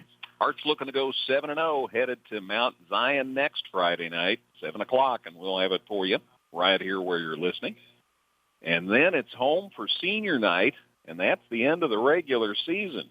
Thankfully, we're guaranteed a Week 10 because of last week's win, which was the 6th of the year for Effingham, and they're a lock for the playoffs. You'd like that Week 10 to be at Klosterman Field, though, so still some work to do to make sure that happens. Again, Effingham gets the ball here to start the second half. So Heimsness ready with the kick, and it's kind of off his foot. Yeah. Hart's get it at the 39-yard line. That worked out. Just another little pop-up kick, and that was, I'm looking to see, 23 or 25? 25. 25 for Effingham, so that's Logan Arndt, who just fair caught it at the 39-yard line, just a short little kick. So a kick from the 40 to the 40, basically. At 20 yards, 21, because it was to the 39. So that's where the Hart set up shop. This drive will start with the second half ready to begin. Shack throws it to the far sideline, caught by Duncan, and Tristan heads out of bounds. Short gain, but good gain to get things started here in the second half. The completion good to the 45, a gain of 6, and it's 2nd and 4. Yeah, they waste no time getting him involved in the second half of action. Just a nice little chunk of yardage there on first down. Ball at Effingham's 45. Shack up under center on 2nd and 4. There's the snap coming to the near sideline. Caught out there by Lewis. Holding into Taylorville territory before they take him down. A little screen along the line of scrimmage there on the right side to Holden Lewis, and then he gets ahead for the first down. Gain of 7 to Taylorville's 48. And ball control by name is the Hart's offense. 21-6 Effingham, and boy, they'd love to tack another one on here to start the second half. Jack stays up under center on 1st and 10. Looking. Here's a handoff, and on his feet for a while is Woomer, and now he gets driven back. Yeah. His initial surge is close to the 45. They finally let him drop at the 45 of Effingham, but forward progress will give it to Taylorville's 46, a gain of 2. Yeah, so Dalton Smith was the first guy to meet him, and Woomer was kind of shoving him down the field a little bit, and then Camden Woodward came in and cleaned it up and threw him all the way back past the line of scrimmage. But like you said, the forward progress does get him 1.5 yards, 2 yards. It's a 2nd and 8 at Taylorville's 46. Shack from the shotgun. High snap, but he got it. And he tries to make something out of it. He's got a big gain, and he's inside the 30, and the ball pops, and he gets forward, caught by Duncan, and he's out of bounds near the 15-yard line. Wow, what a fluke play. First of all, the high snap, a great decision by Shackelford to just take off running with it because the play's busted at that point. The timing is all off, but then he gets hit, the ball comes out, and down the field another 5 yards to Duncan, who then takes it an additional, 10 yards or so, all the way to the 17. So the play started at the 46. It ends up at the 17, a gain of 29 yards. And I'll let you divide it up between Duncan and Shackelford. And Taylorville wants timeout. 10:48 to go, third quarter, back in 30. It's 21-6 Effingham on 97.9 XFM. Evergreen Nursing and Rehabilitation Center is proud to announce their new outpatient therapy. Evergreen now offers physical, occupational, and speech therapies for their patients. If you need therapy, don't worry. Evergreen's outpatient therapy can help you too. Give Evergreen a call today for a tour. Whether you're in the market to purchase a new or pre-owned vehicle, Northside Ford on North Keller Drive in Effingham will find a car that works for you. Check out their selection of cars and trucks today. All right, quick timeout. Chaz Allen, one of the Taylorville players, was injured, but he walked off the field under his own power. 1st and 10 for the Hearts. They're at Taylorville's 17-yard line. Shaq from the gun. Woomer lined up beside him. There's the snap, and he keeps up the middle, and he goes down at the 15. Gain of a couple for Shaq. Woomer came out here to the near side, running the deke, and kept by Shaq, who gets it to the 15, a gain of 2, and it's 2nd and 8. Yeah, so that was a design run, unlike the last play, which was a high snap that he just kind of batted it down. Shackelford had to leap up as high as he could to bat it down and then take off running. And this time they run a little design play. Not nearly as successful, even though it was run a lot more cleanly. I'm amazed you don't think they ran that in practice that way. Deep back. Oh, look at the big gain for Woomer. Still on his feet. Touchdown, Effingham. 15 yards. What a great run. They could have had him stopped twice. Instead, he takes it to the house. Chase Woomer, and there's that touchdown we were hoping for to start the second half. It's 27-6 Hearts. The score comes with 10:04 left in the third quarter. What a beautiful run by Chase Woomer. So, Chase makes it 27-6. Hearts will try the extra point. It's Hefner's turn this time. It's up, and it's no good. Went left. So the extra point is unsuccessful. I mean, it's the first time in 3 games the Hearts have missed an extra point. 10:04 to go, third quarter. Hearts now lead at 27-6 here at Taylorville on 97.9 XFM.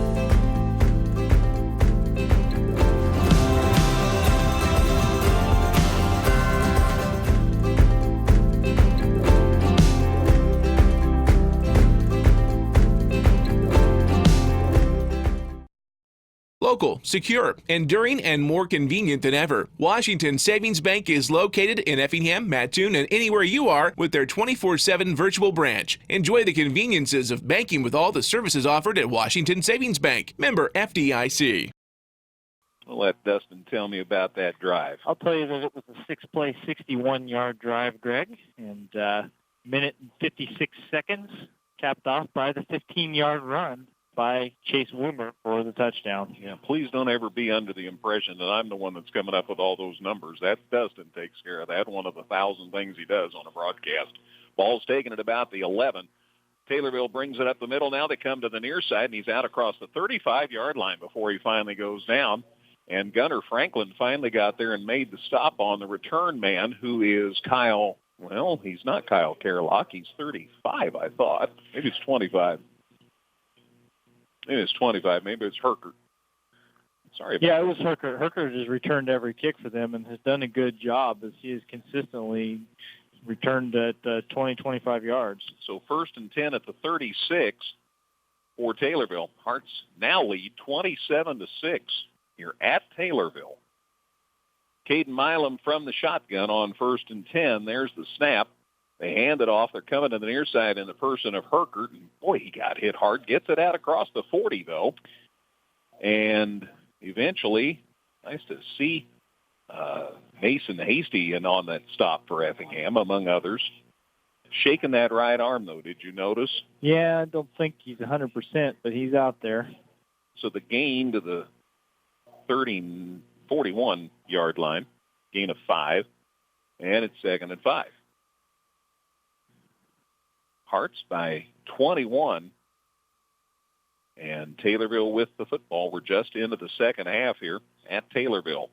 Milam from the shotgun, going to throws out to the far sideline, incomplete. Went up a little high.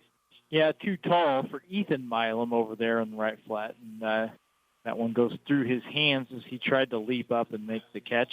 Wasn't able to do it. Sets up a 3rd and 5 situation here. Still at the 41 of Taylorville. Clock stops with 9:10 left in the third quarter. Next week, the Hearts go to Mount Zion. Obviously, you can tell if you've been following the Hearts this season, it's going to be a huge game. Milam stays in the shotgun. There's the snap, looking to throw. Across the middle, it is caught into Effingham territory. Nice little quick opener, and the catch made out there by Caden Sabatini. Good for a first down to the Effingham 49-yard line.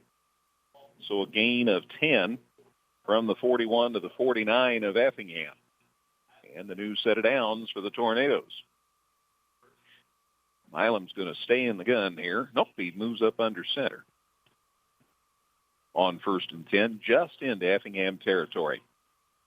Sends a man in motion to the far side. There's the handoff. No, there is no handoff. He kept, and look at the play by Alex Bachman. Holy cow.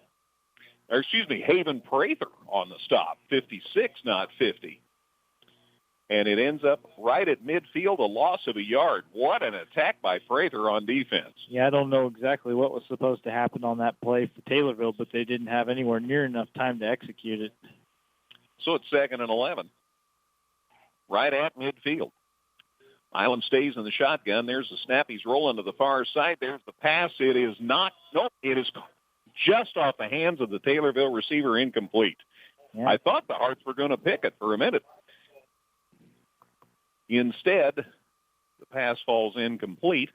Good coverage by the Hearts as Jacob Logan got over there and paid a lot of attention to the intended receiver. Yeah, Ethan Milam again was the target. He's been targeted a couple of times here in this first half, or second half, I should say. And so far hasn't been able to haul either one in. That one was along the far sideline. So 3rd and 11. Ball again right at midfield. Hearts in front 27-6. Taylorville with 3rd and long here right at midfield, and now they call timeout, or maybe the Hearts call timeout. Hearts are the first squad out on the field. So timeout somebody. With 8:10 to go, third quarter here at Taylorville. It's Effingham 27, Taylorville 6 on 97.9 XFM. Visit us 24/7 at danheck.com and check out the specials we have going on right now. No one will sell you a new Chevrolet or Toyota for less. Let us prove it to you. See you today at Dan Heck Chevrolet Toyota, South Route 45 in Effingham.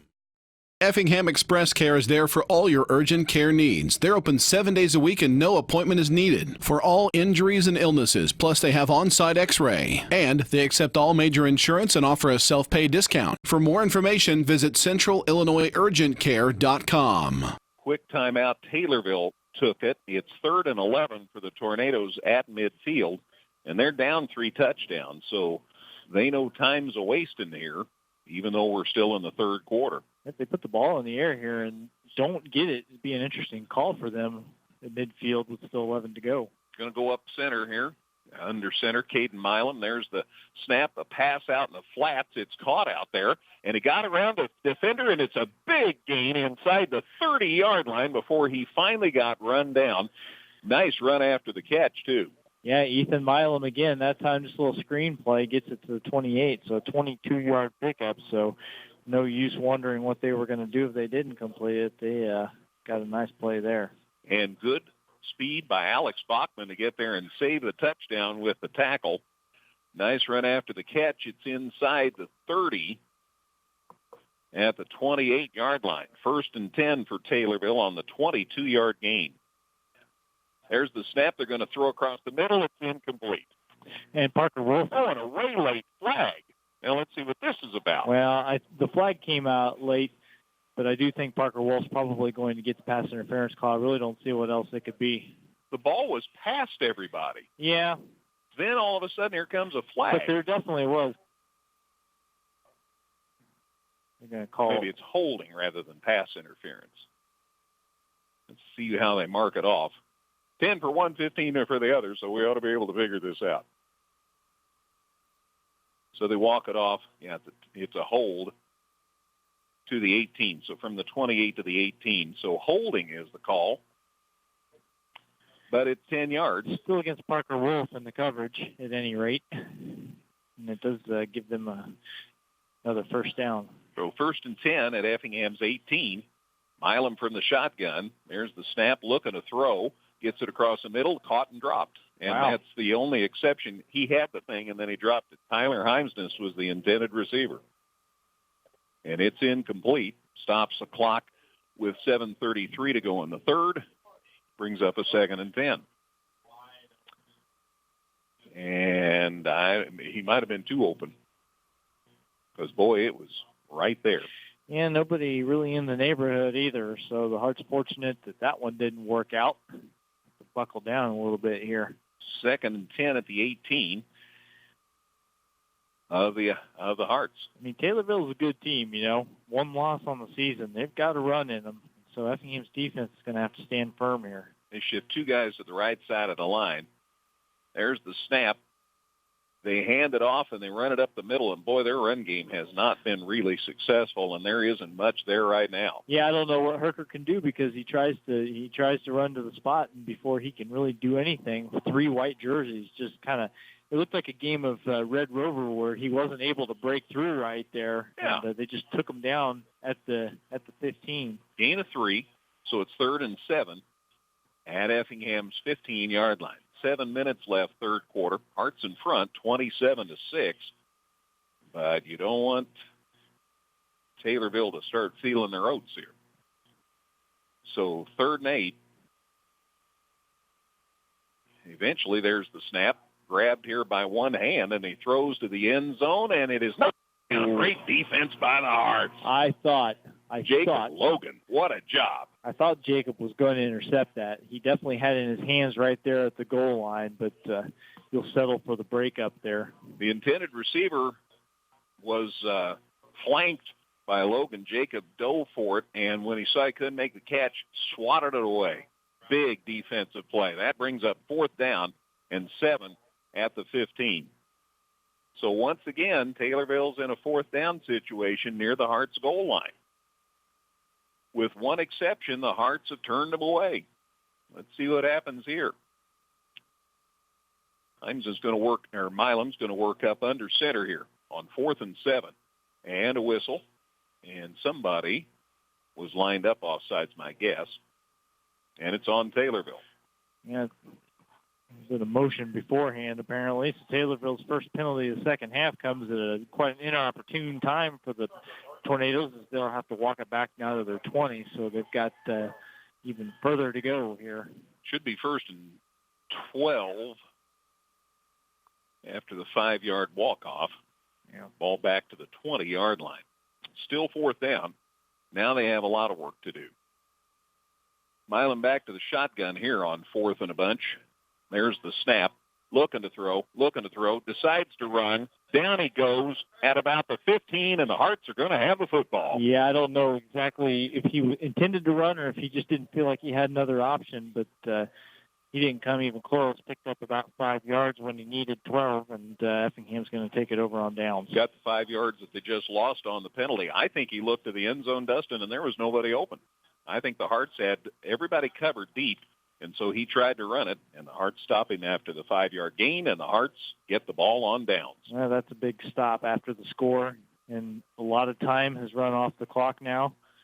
So Effingham, another possession here. They could string together some first downs and really get themselves in some good shape. Start this drive with 6:36 left in the third quarter. Shackelford hands it off, and not much, if any, gain.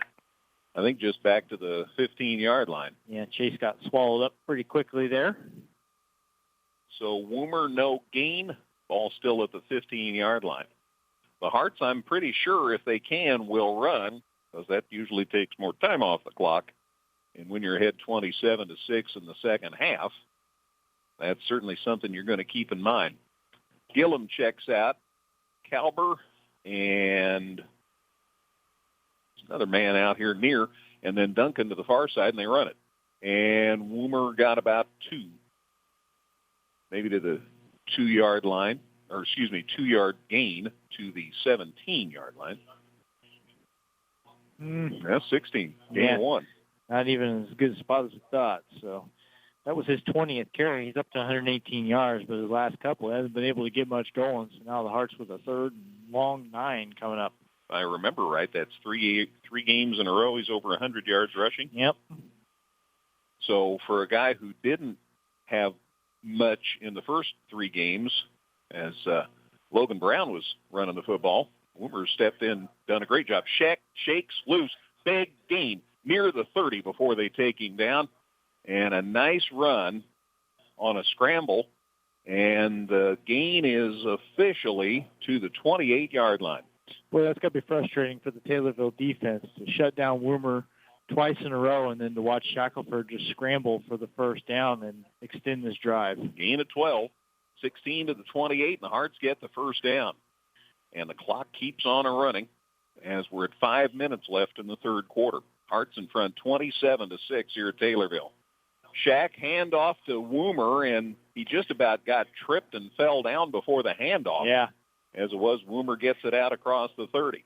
Yeah, it seems like maybe his feet got tangled up with the center or somebody on the line as he was trying to go back to make the handoff, but he was able to keep on his feet and get the ball to Chase, and Chase was able to get a couple of yards. And got 2 to the 30. It's 2nd and 8.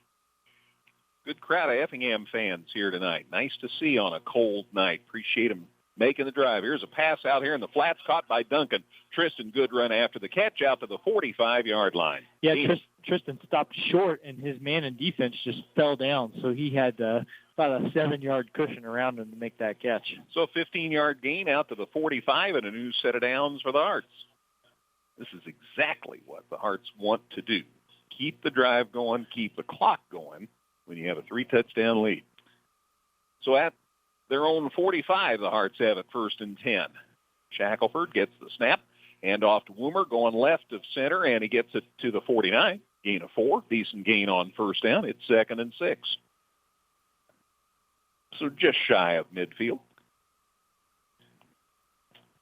They brought it back just across the 48, so not quite as generous as I was.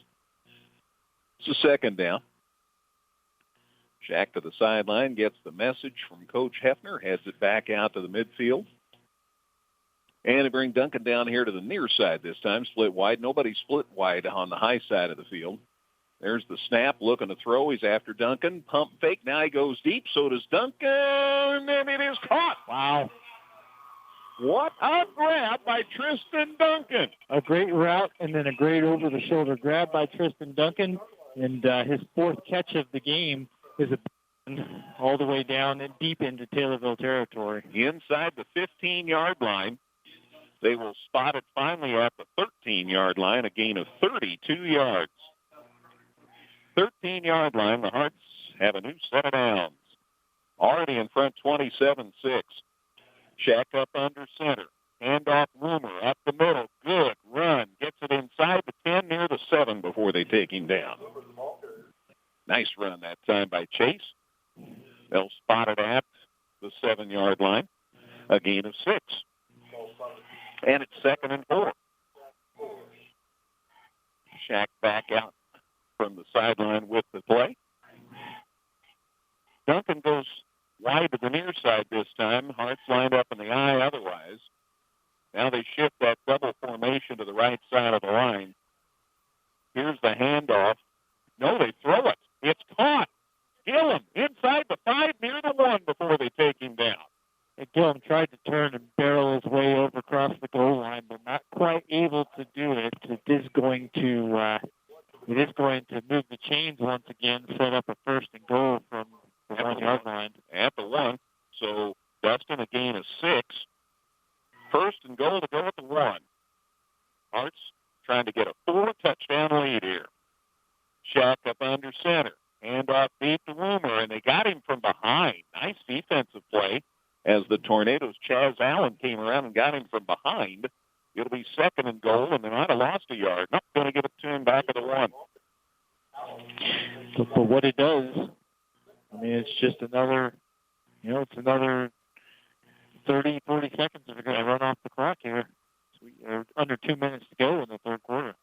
2nd and goal at the 1. Shack again up under center. Deep back Woomer up the middle. Touchdown Effingham.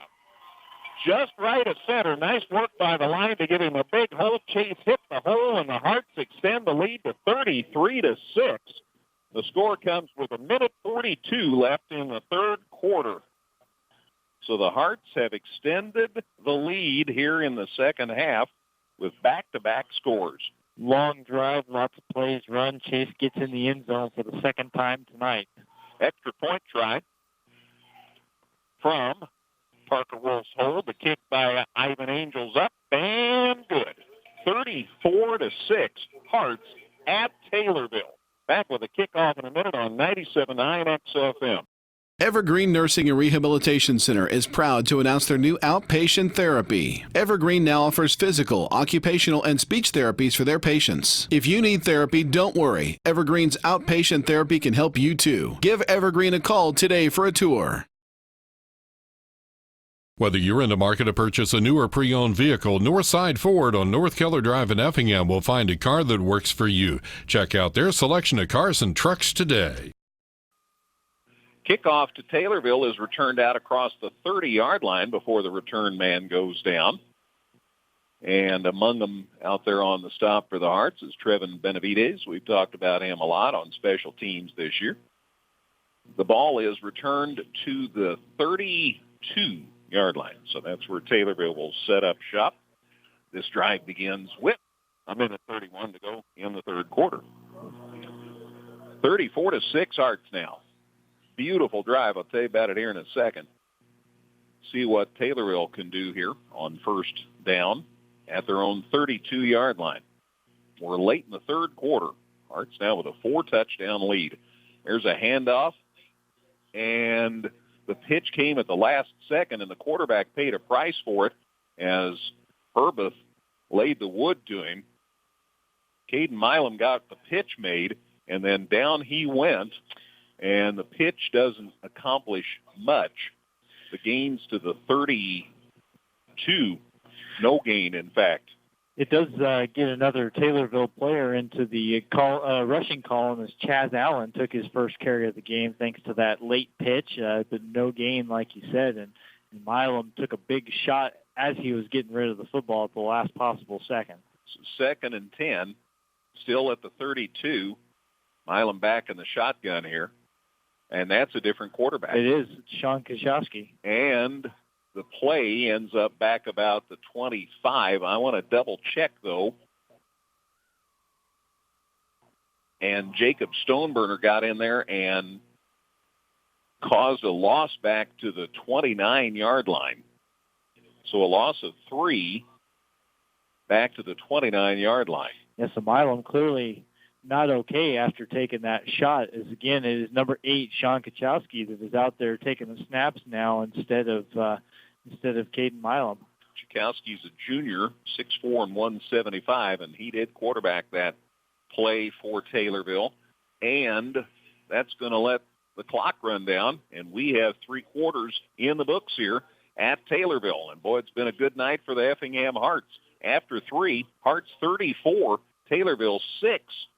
Fourth quarter on the way in a minute on 97.9 XFM.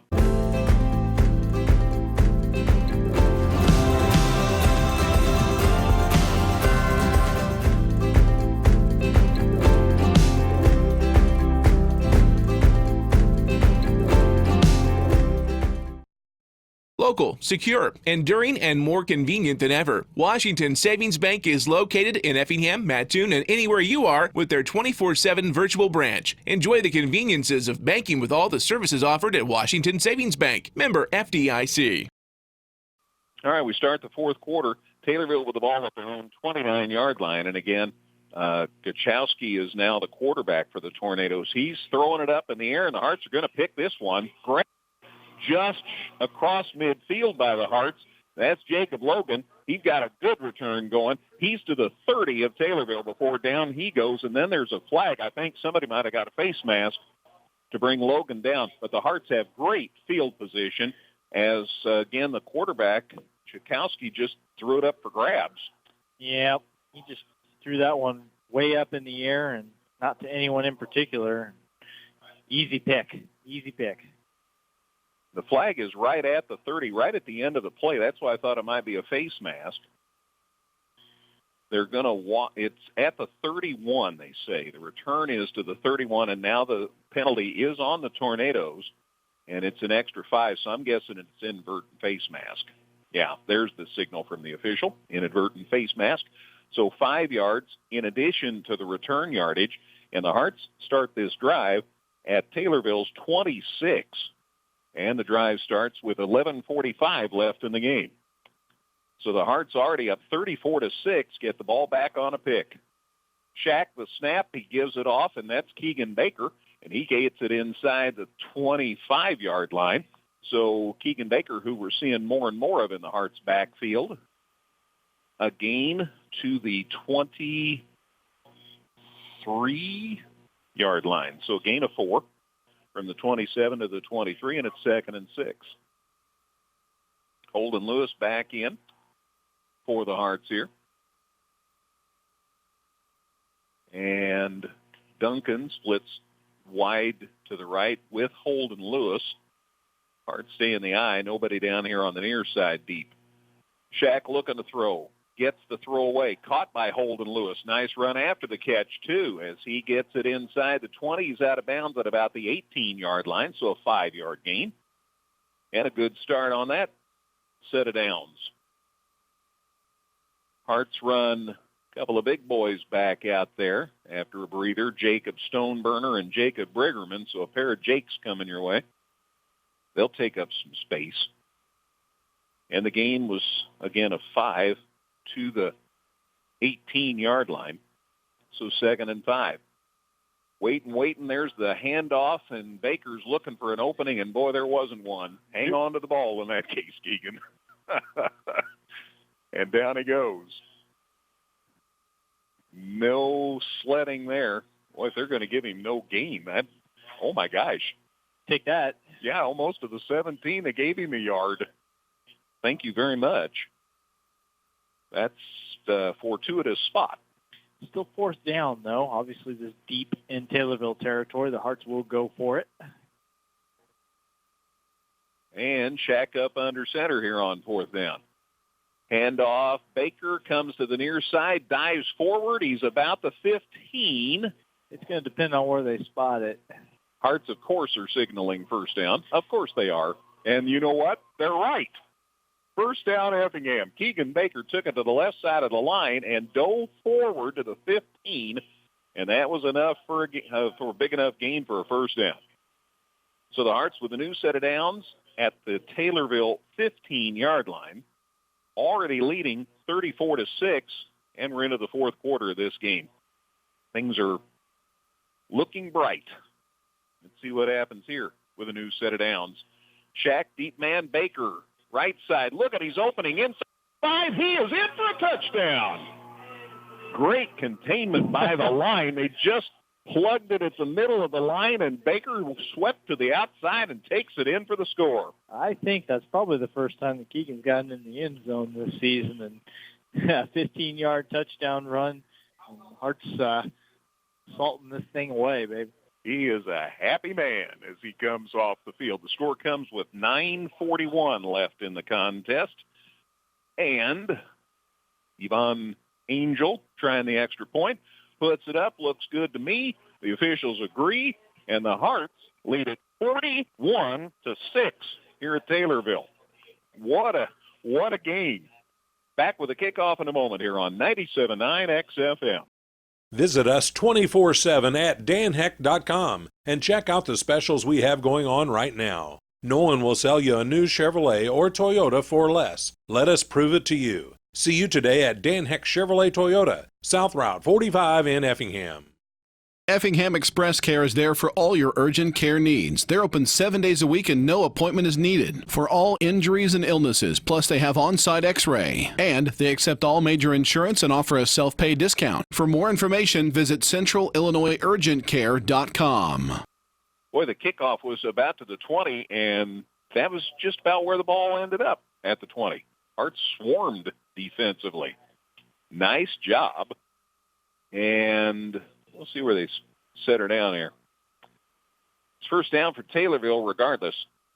Hearts a 5-play, 26-yard drive took 2:04, highlighted by Keegan Baker's 15-yard touchdown run. Angels' kick was good, and the Hearts lead at 41-6 now. And Taylorville tries a running play. And it's gone like most of their running plays tonight. And that's no place. Herkert taking the carry there and taking a shot after the tough running on that kick return, too. He's been their main kick return guy, and looks like he got back to the line of scrimmage, and that's it. So the ball at the 26. He got as many yards as the Cardinals have hit so far tonight. Oh, that would be 0. That's what I said. 9:03 left in this one. Milam going to run from the gun here. Looking, here come the Hearts. There's the pass. It's caught at about the 30, and down he goes. Not many runs after catches tonight either. Boy, the Hearts defense has just been splendid tonight. Give a shout out there to Gade Keeney in on that stop for the Hearts. Sabatini with the catch there. I haven't looked to see if Milam is back out there or if that is still Chikowski. You would think Milam is back out there, so he's the one who threw that pass. So you're telling me Keeney tackled Sabatini? That's what I'm telling you. Thank you. All right. Line of scrimmage at the 31. Milam from the gun looking to throw across the middle, incomplete. As Sabatini, or Heimsness that time, always had a rough night. Went up, tried to catch that, went sailing by. Incomplete pass, stops the clock with 8:11 to go. Ball again at about the 20, make that the 30-yard line. And it's 4th and 5. So Taylorville in punt formation. And we'll see what happens here. They haven't punted for a while. They haven't. No, one punt tonight. So let's see what happens here. Oh, a low snap. That doesn't help him, but he gets a boot away to the middle of the field, and it hits at about the Hearts 40 and about the 38. Parker Wolf took a look at it and stayed away, and that was a smart play because the ball died about a yard after it hit the turf, the artificial turf. Be 1st and 10 for the Hearts at their own 39-yard line. So once again, decent field position to start this drive. The Hearts, I didn't even tell you about the drive before this last drive that they scored. It was an 11-play, 85-yard drive, and it took 4:54. And boy, I tell you, drives like that, when you have the lead, are just what the doctor ordered. Hearts lead it by a score of 41-6. 7:59 left to start this drive, and timeout, Effingham. So the Hearts call time. Back in 30 here on 97.9 XFM. Evergreen Nursing and Rehabilitation Center is proud to announce their new outpatient therapy. Evergreen now offers physical, occupational, and speech therapies for their patients. If you need therapy, don't worry. Evergreen's outpatient therapy can help you too. Give Evergreen a call today for a tour.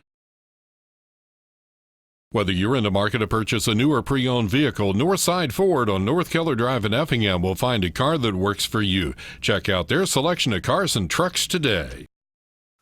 So the timeout by Effingham. Hearts lead at 41-6.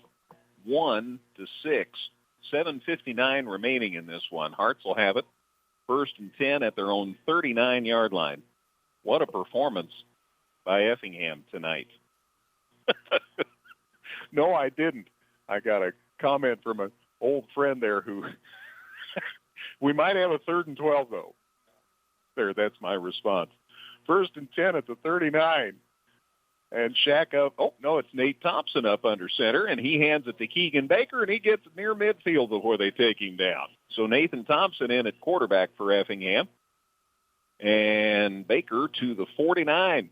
And that's enough for first down. Keegan Baker going to have himself a chance to get a few more carries, and he's doing a lot of good work with it. Our old friend Trevor Donsbach's back in the backfield also. He's seen a lot of action late in games this season. There's the handoff to Donsbach, and look at him go. He's inside the 40, the 35, the 30. He's inside the 25 before they take him down. Wow. Good thing he checked in. Good thing I noticed. Trevor Donsbach, a gain to the 24 from the 49 of Effingham to the 24 of Taylorville. That's a 27-yard gallop and a new set of downs. Well, here's what he said to Keegan Baker. He said, listen, you've got 31 yards on 5 carries. I'm going to do it all on one play here. And he almost did. He almost did. Oh, my goodness. Well, it's nice to be able to laugh and have some fun through the end of this game. As Effingham, this is a huge game for the Hearts, and they are blowing Taylorville out on their home field. Thompson up under center. Handoff. That's Baker. Somebody grabbed him for a minute, and he gets to the 20 before down he goes. Gain of 4, and it's 2nd and 6. Baker got spun around and went down to the turf on his back. The ball kind of holding it out a little bit for a second. I was afraid maybe it'd pop out of there, but he held on down at the 20-yard line. Nathan Thompson quarterbacking. We'll be talking about him in that next sport we cover, as he'll be a part of that Hearts basketball team. And Obie Farmer on the Hearts coaching staff for football, keeping an eye on him. Nate up over the center. There's the snap, and Donsbach, look at him come to the near side, still on his feet. He gets near the 10 before they take him down. I'm guessing Obie is saying no design runs for Nate Thompson, right? I'm guessing you're right there. Holy cow, from the 20 to the 12, a gain of 8. I thought this was going to be a tense, tight ball game, and instead it's 41-6. That was another first down, by the way. Gain of 8 from the 20 to the 12. Effingham's got 13 of those in the second half compared to just 3 for Taylorville. They just dominate people. And it all started by getting an early lead. They've just been so successful with that this season. Thompson up under center, deep back Baker, picking his way through the rubble, and he gets near the 5 before they take him down. From the 12, a run close to the 5. Let's see where they set it down. Maybe at the 6. That is what they are going to say. So he got half the distance he needed, and now he can get the other 6. And the Hearts run into the fray Jarrett Geckner. So a shout-out to Jarrett. He joins the crew tonight. Thompson, Donsbach. Haven't mentioned that Jack Madison's out there for the Hearts. Trying to get as many people as we can. Thompson, handoff. Donsbach inside the 5, still driving and diving, and he gets driven back to the 5, and the ball came loose, and it's taken into the end zone. Let's see what happens here. I think the ball was down. Yeah, they're going to say that he was already down by the time the ball popped out of there.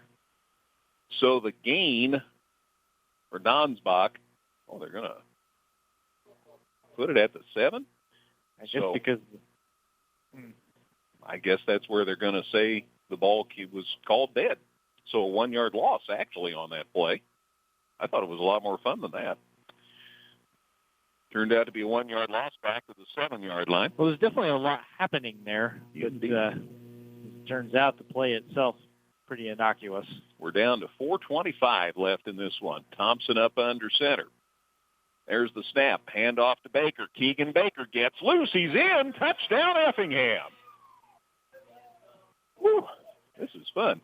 7-yard gallop. Keegan Baker. That makes it 47-6. And that's a 40-point margin. I can do that math. And Keegan Baker in the end zone for the second time tonight. So 8 runs for 48 yards for him, a couple of scores. This is a night that young man is not going to forget anytime soon. His sophomore season, he has a 2-touchdown game. Yvonne Angel's turn to try the extra point. Hearts are running another lineman in. Stetson Green going to get a little action. He had been hurt. Nice to see him back in the fray. So Angel to try the extra point. Snap, placement, kick, looks good to me. The officials agree. And the Hearts have extended their lead to 48-6 here at Taylorville. Score comes with 4:12 left in the game. Back with a kickoff in 30 seconds on 97.9 XFM.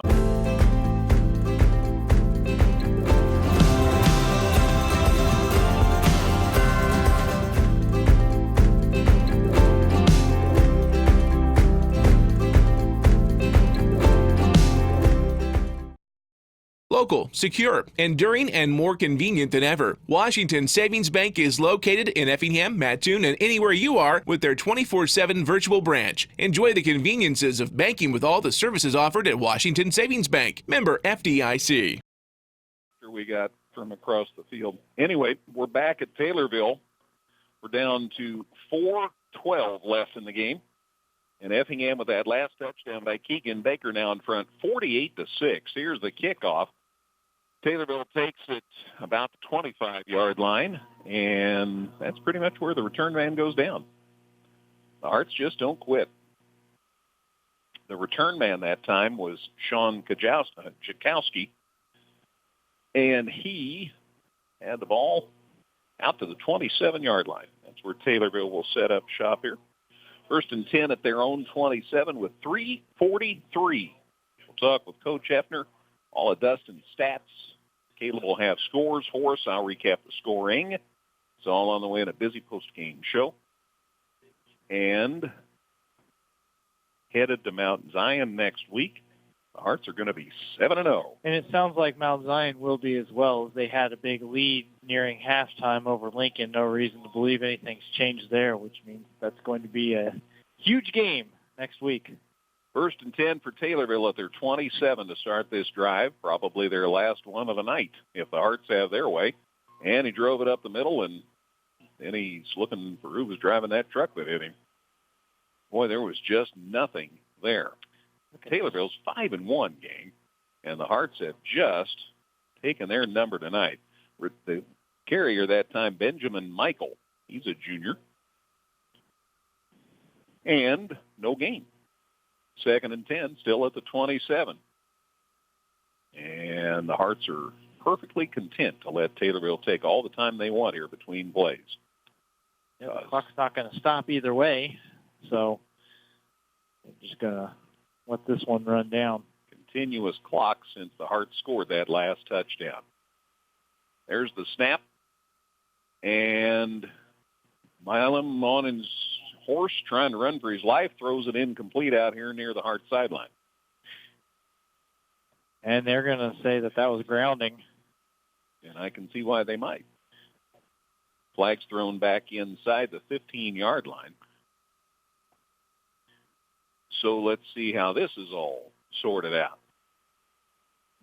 That's a loss of down besides everything else.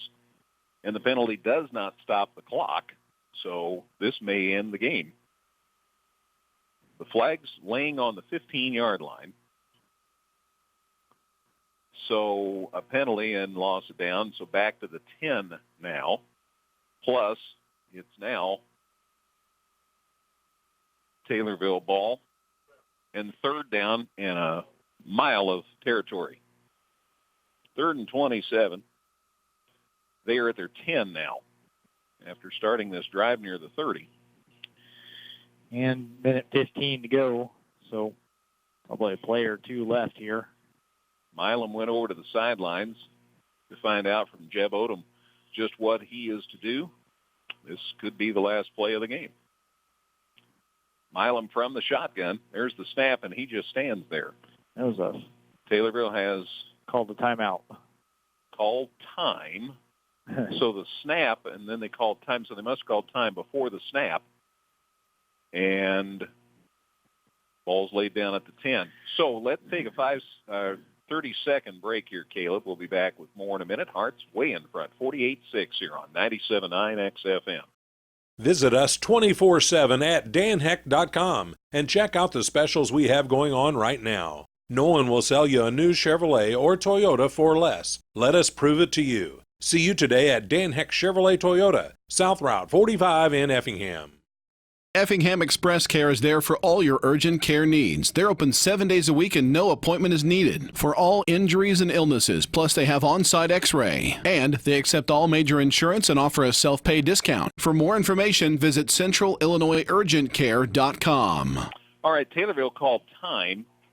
So now they break the huddle, and they're lined up. And again, they are at their own 10 with 54 seconds left.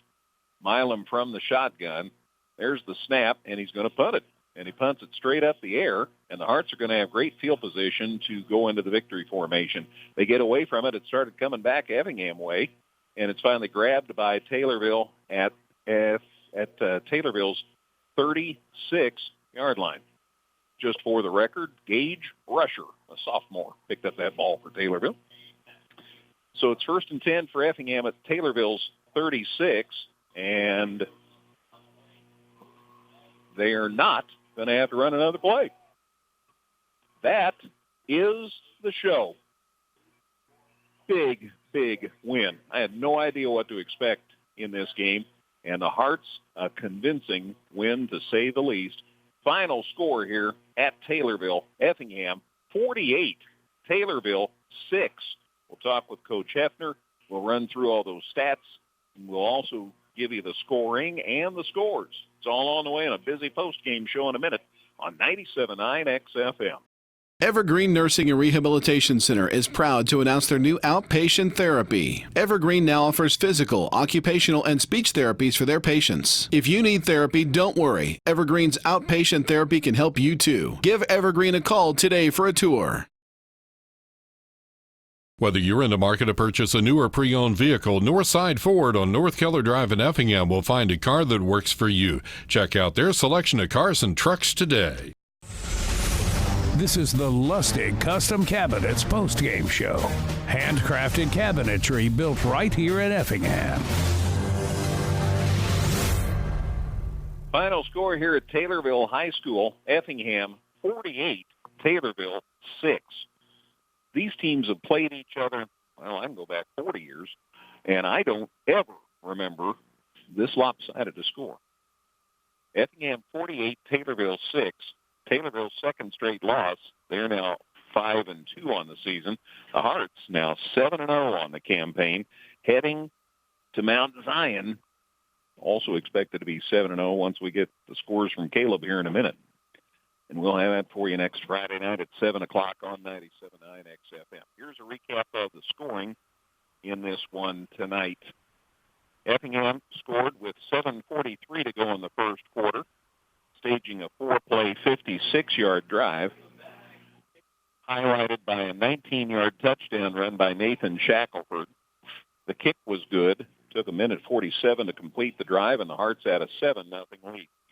Hearts scored again with 2:14 to go in the first quarter. That was a beauty. 8 plays, 94 yards, highlighted by a pretty 31-yard touchdown pass from Shackelford to Cam Calber. The kick was good. It took about 3 minutes to complete the drive, and the Hearts had a 14-0 lead. Effingham scored one more time in the first quarter, about a minute after the previous touchdown. Got the ball on Taylorville's 14-yard line. 2 plays, 14 yards, 35 seconds. Nathan Shackelford took it in from 11 yards for the touchdown. The kick was good, and the Hearts had a 21-0 lead in the first quarter. But you never felt comfortable because of the way these games typically go between the Hearts and the Tornadoes. And Taylorville got the ball on Effingham's 13-yard line. 3 plays later, Milam took it in from 13 yards on a pass play. Milam to Milam, Caden to Ethan. The kick was no good. But Taylorville was on the board with a minute 40 to go in the first half, and then it was only 21-6, so it was still anybody's ball game. Then came the second half, and it was all Effingham. The Hearts scored with 10:04 to go in the third quarter at the end of a 6-play, 61-yard drive that took a minute 56 to complete, and highlighted by the 15-yard touchdown run by Woomer. The kick was no good, but the Hearts had extended their lead to 27-6. Effingham scored again with a minute 42 to go in the third quarter at the end of a great drive. 11 plays, 85 yards, 454, highlighted by Chase Woomer's 1-yard touchdown run. The kick was good, and the Hearts were up 34-6. They scored again with 9:41 to go in the fourth quarter at the end of a 5-play, 26-yard drive. Keegan Baker took it in from 15 yards out. The kick was good, and the Hearts added up 41-6, and they scored one more time with 4:12 left in the game at the end of a 7-play, 61-yard drive that took 3:47 off the clock when Keegan Baker took it in from 7 yards out. The kick was good, and the Hearts won it 48-6. So Effingham now 7-0, headed to Mount Zion next Friday night. A game we'll have for you right here on 97.9 XFM and 97.9XFM.com. Dustin's working on many stats, and you're going to love the stats on this one. Plus all the scores from Caleb. So stick with us. We'll also visit with Coach Hefner on a busy post-game show here on 97.9 XFM.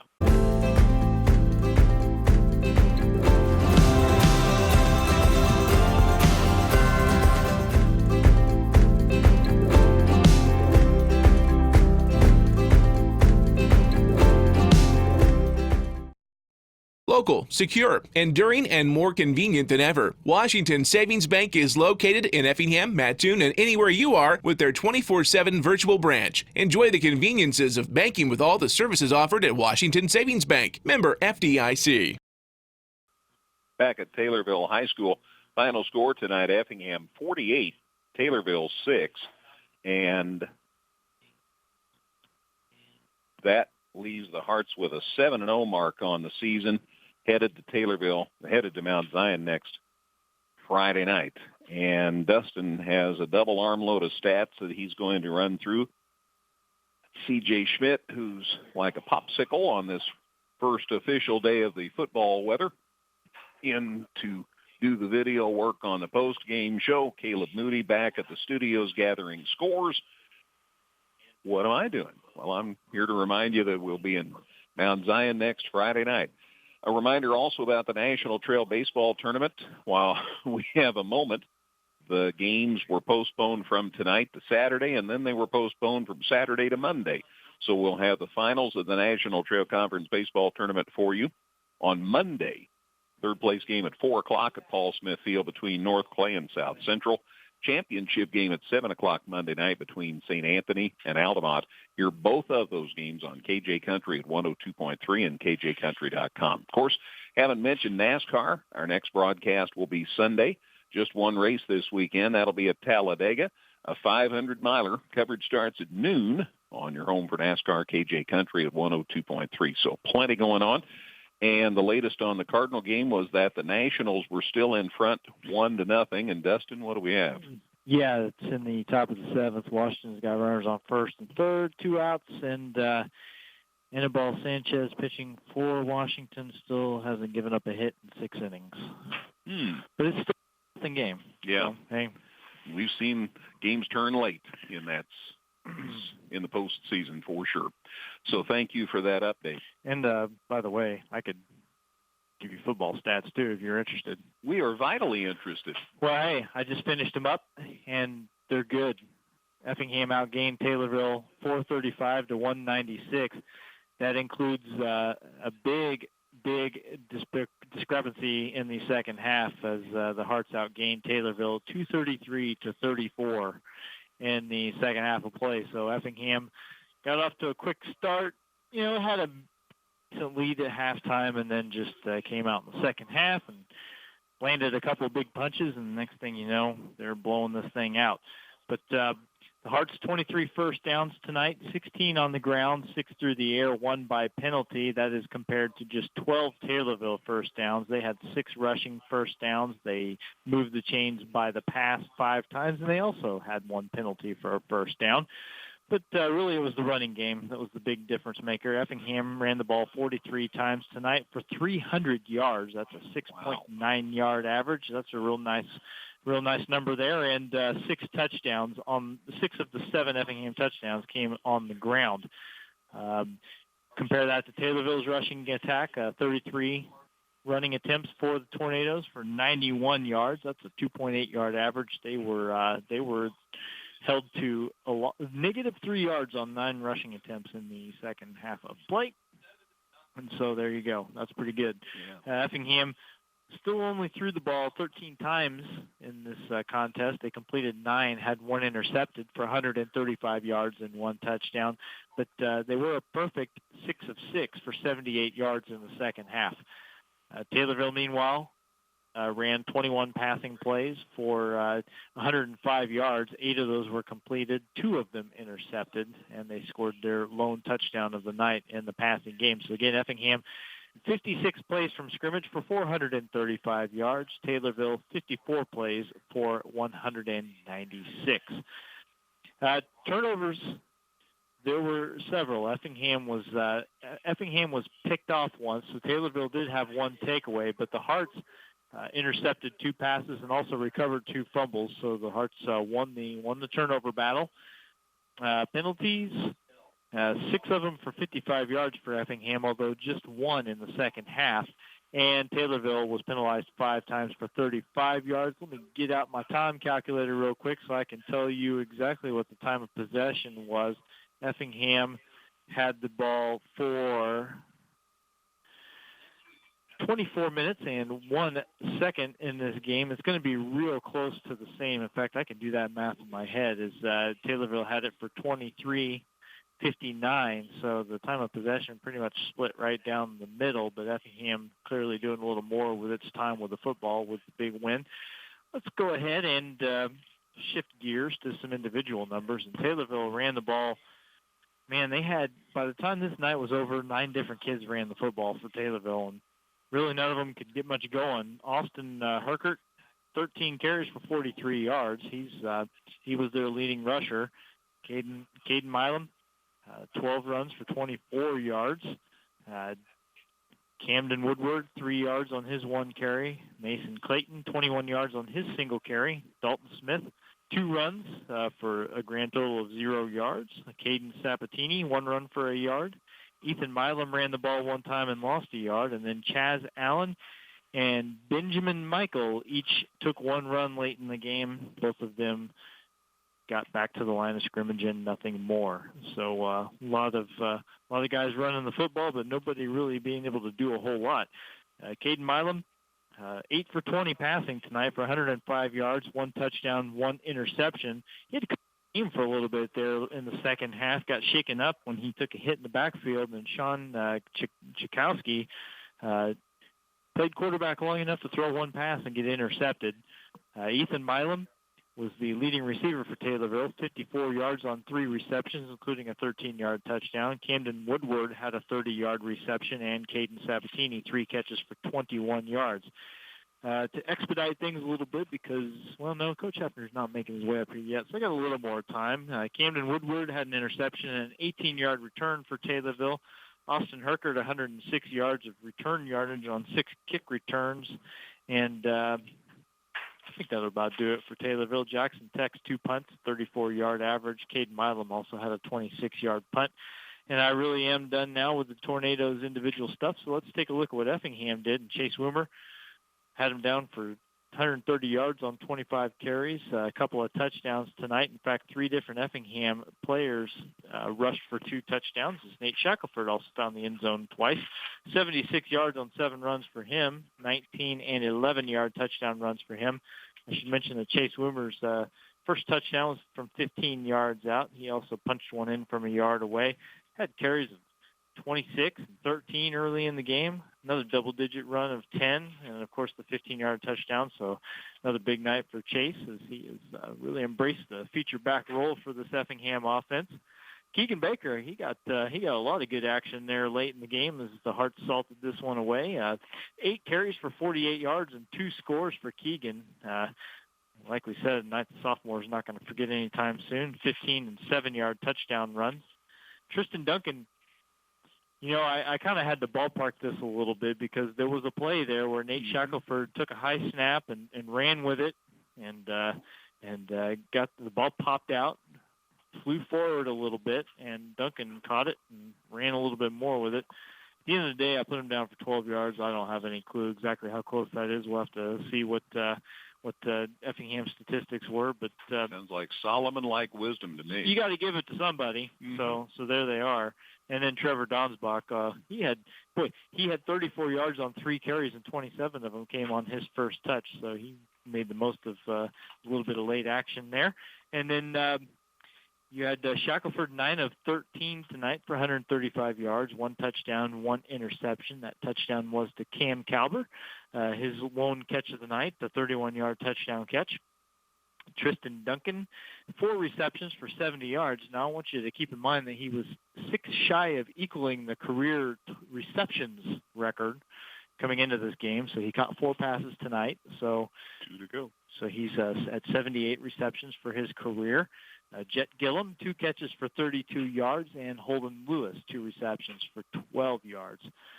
Dawson Witten punted the ball once tonight. That was a 34-yarder. Logan Brown had an interception and a 24-yard return, and Jacob Logan had an interception and a 26-yard return. Again, Effingham had 4 takeaways tonight, a couple of fumble recoveries in there as well. And if I can take a moment, I'm gonna take a look at the numbers that I wrote down for Duncan coming into this game because he was 10 shy of the single season receptions record, which is currently standing at 51. He's at 45 with his 4 catches tonight, so he's closing in on that as well. Again, had 4 catches this evening, so the next week or two should be we should probably see Tristan add his name to a couple other spots in this Effingham record book. And with that, I think I have covered everything. And Effingham with the big running clock win over Taylorville, Greg. Not something we necessarily expected them to come down here and do. Taylorville came into the game at 5-1, and Effingham pretty much jumped on them from the get-go and then really put aside all doubt there early in the third quarter. Thank you, Dustin. Wonderful job as always. Let me go through the tackle sheet while we're waiting on Coach. Austin Herbeth had a total of 10 tackles tonight. I knew he was a busy kid. 10 tackles tonight. 11 actually, and they have him down for 10 solo stops. That is sensational. Haven Prather had 6 stops, 5 solos, and had 1 for a 1-yard loss. And I think I hear somebody familiar coming in the door here. It's Coach. And so we'll visit with Coach Effner now, and then I'll give you the rest of the tackle sheet. That's back from his days as a hurdler that he can still do that. Yes, we don't need any more injuries. No, that's true. My gosh, so Brett Effner joins us on the post-game show. And I guess the thing that seems to come to mind is this was a very convincing win tonight, Brett. Kids played well. Proud of them. Had a lot of guys fight, compete, fight through injuries. Just proud of them. I mean, Ethan's out there fighting like crazy, and Mason's fighting like crazy, and we got some guys banged up and with dings, and Logan's fighting it, and there's warriors. They're going to play, and we're as healthy as we can be right now, and love that they want to fight and play. But kids executed pretty well tonight. Yeah, the offense, because the passing game's one thing, but it's so much fun to watch the blocking and tackling when it's effective. And gosh, I think you had 6 kids that carried the ball tonight, and they all had nice holes that they hit. And they'll be the first to tell you the guys up front are playing pretty well. It's nice to have big 76 back in there and gutting it out, and everybody kind of back in their normal positions. But we do have some depth at some skill spots. We're thin up front, and that's why it's so important when Ethan can play. And it helps. People are going to double, like the way they started the game tonight. They're going to double Tristan. Well, that's 2 people, and put somebody on the tight end. That's 3, and put somebody on the receiver. That's 4. But that only leaves 7 to defend the run, and we'll run the ball against 8, let alone 7. So that was the key early, and then it forces them to get out of that and get into some single high stuff, which now makes it easier to throw the ball. And in case anybody hadn't figured out, three's pretty good too. And when stuff breaks down and doesn't look real good, he has a knack for making things look good. he's pretty good and played well tonight too. I wanted to check on Mason Hasty because when he got hurt, I was really worried, and then I saw him go back in. Yeah, he went back in. He's dealing with the shoulder, kind of like a nagging, just a nagging shoulder deal, and it is. I mean, it's whatever he can deal with. Yeah. And that was nice when we got to 34 that we didn't have to. We could get him out and didn't have to leave him in. So I can.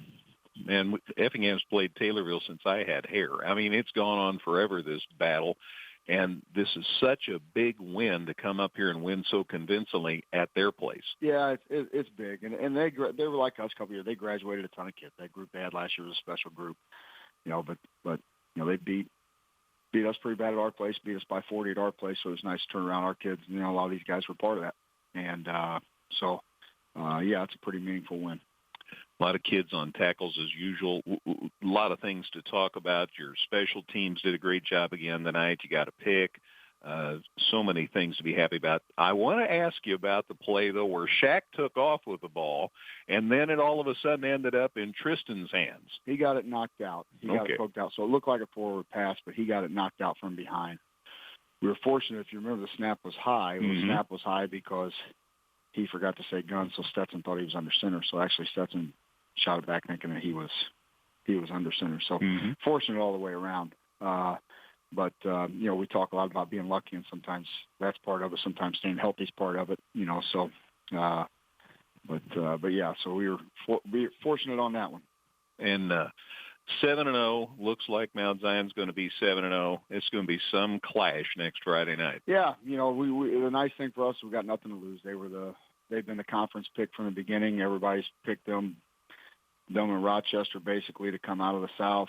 And I'm sure they're healthy and we're playing on the road up there and they'll be the heavy favorite and we got nothing to lose. We'll go up there and play and see what happens.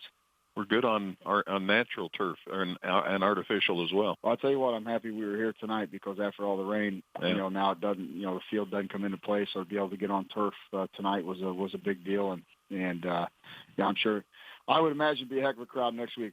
I know, of course, I might be as right as those guys are some of the time, but it says 66 and no rain next Friday, 7 days out. So we'll see how many times that changes, but hopefully a little bit warmer. But I would imagine it'll be a pretty good crowd. I agree with you. Good win, Brett. Thanks, congratulations. You bet.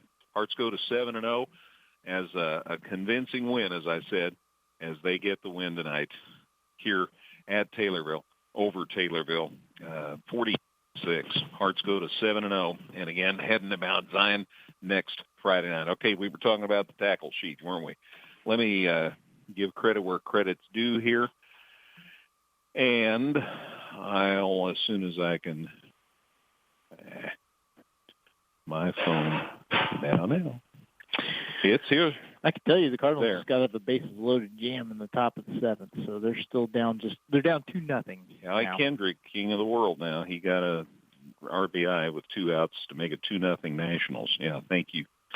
So we talked about Herbeth. We talked about Haven Prather with 6 tackles. We talked about Jacob Stoneburner with 7 stops.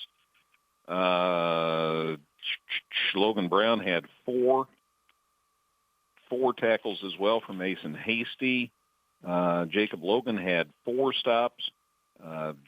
Alex Bachman had 5 tackles, 3 solos, and had the sack and forced a fumble. Had a pretty good night. Dawson Witten had 2 stops. Parker Wolf had 2 tackles. Gunnar Franklin, 2 tackles. Let's see. Also, let me find 3 other young men here if I can find my roster. Should have held on to that, shouldn't I? Let me turn a couple of pieces of paper here, and I'll let you know. Thank you there, Dustin. Also getting tackles tonight for the Hearts. Gabe Keeney had a stop. Remember, we talked about that. Logan Art had a tackle, and so did Derek Lemna. Second week in a row, we've got him mentioned on the tackle sheet. So that's who got a stop, and some of those guys a lot of stops tonight for Effingham as the Hearts post the huge win here, 48-6 at Taylorville. So again, as we said, next week, it's Effingham and Mount Zion, 7 o'clock kickoff. It should be a doozy. Both teams 7-0, but I want to double check on that, just in case Lincoln didn't have a late surge. Caleb Moody, how about the scores? All right, thank you very much, Greg. We do have a few final scores as well as a few fourth quarter scores as well. Currently in the fourth quarter, it is Muhammad Seymour over Charleston, 20-12. A final from Mount Zion is that Mount Zion put a whooping on Lincoln, 43-7. Mattoon is leading Collinsville, 26-20, and that is actually a final, as well as an exciting game there at Newton as Flora beats Newton 7-0. Also in the fourth quarter, it is currently Villa Grove Heritage 7, Cumberland 3. KZ Westfield put a whooping on Kentland, Indiana, 55-14, and then Robinson put a whooping as well on Lawrenceville, 37-0, and that's your scores here, gentlemen. Very good. Thank you, Caleb. I appreciate your help, and this was the shakedown cruise, more or less, for Caleb, and he did a heck of a job. Thanks for taking care of us, Caleb. I want to mention that the Effingham Frost Soft team played back on Monday against Mattoon, and they were trailing early, came back and got a big win. So congratulations to Coach McDonald and the Frost Soft boys as they got the win on Monday night against Mattoon. So with all that said, it's time to say goodbye. A convincing win, Dustin.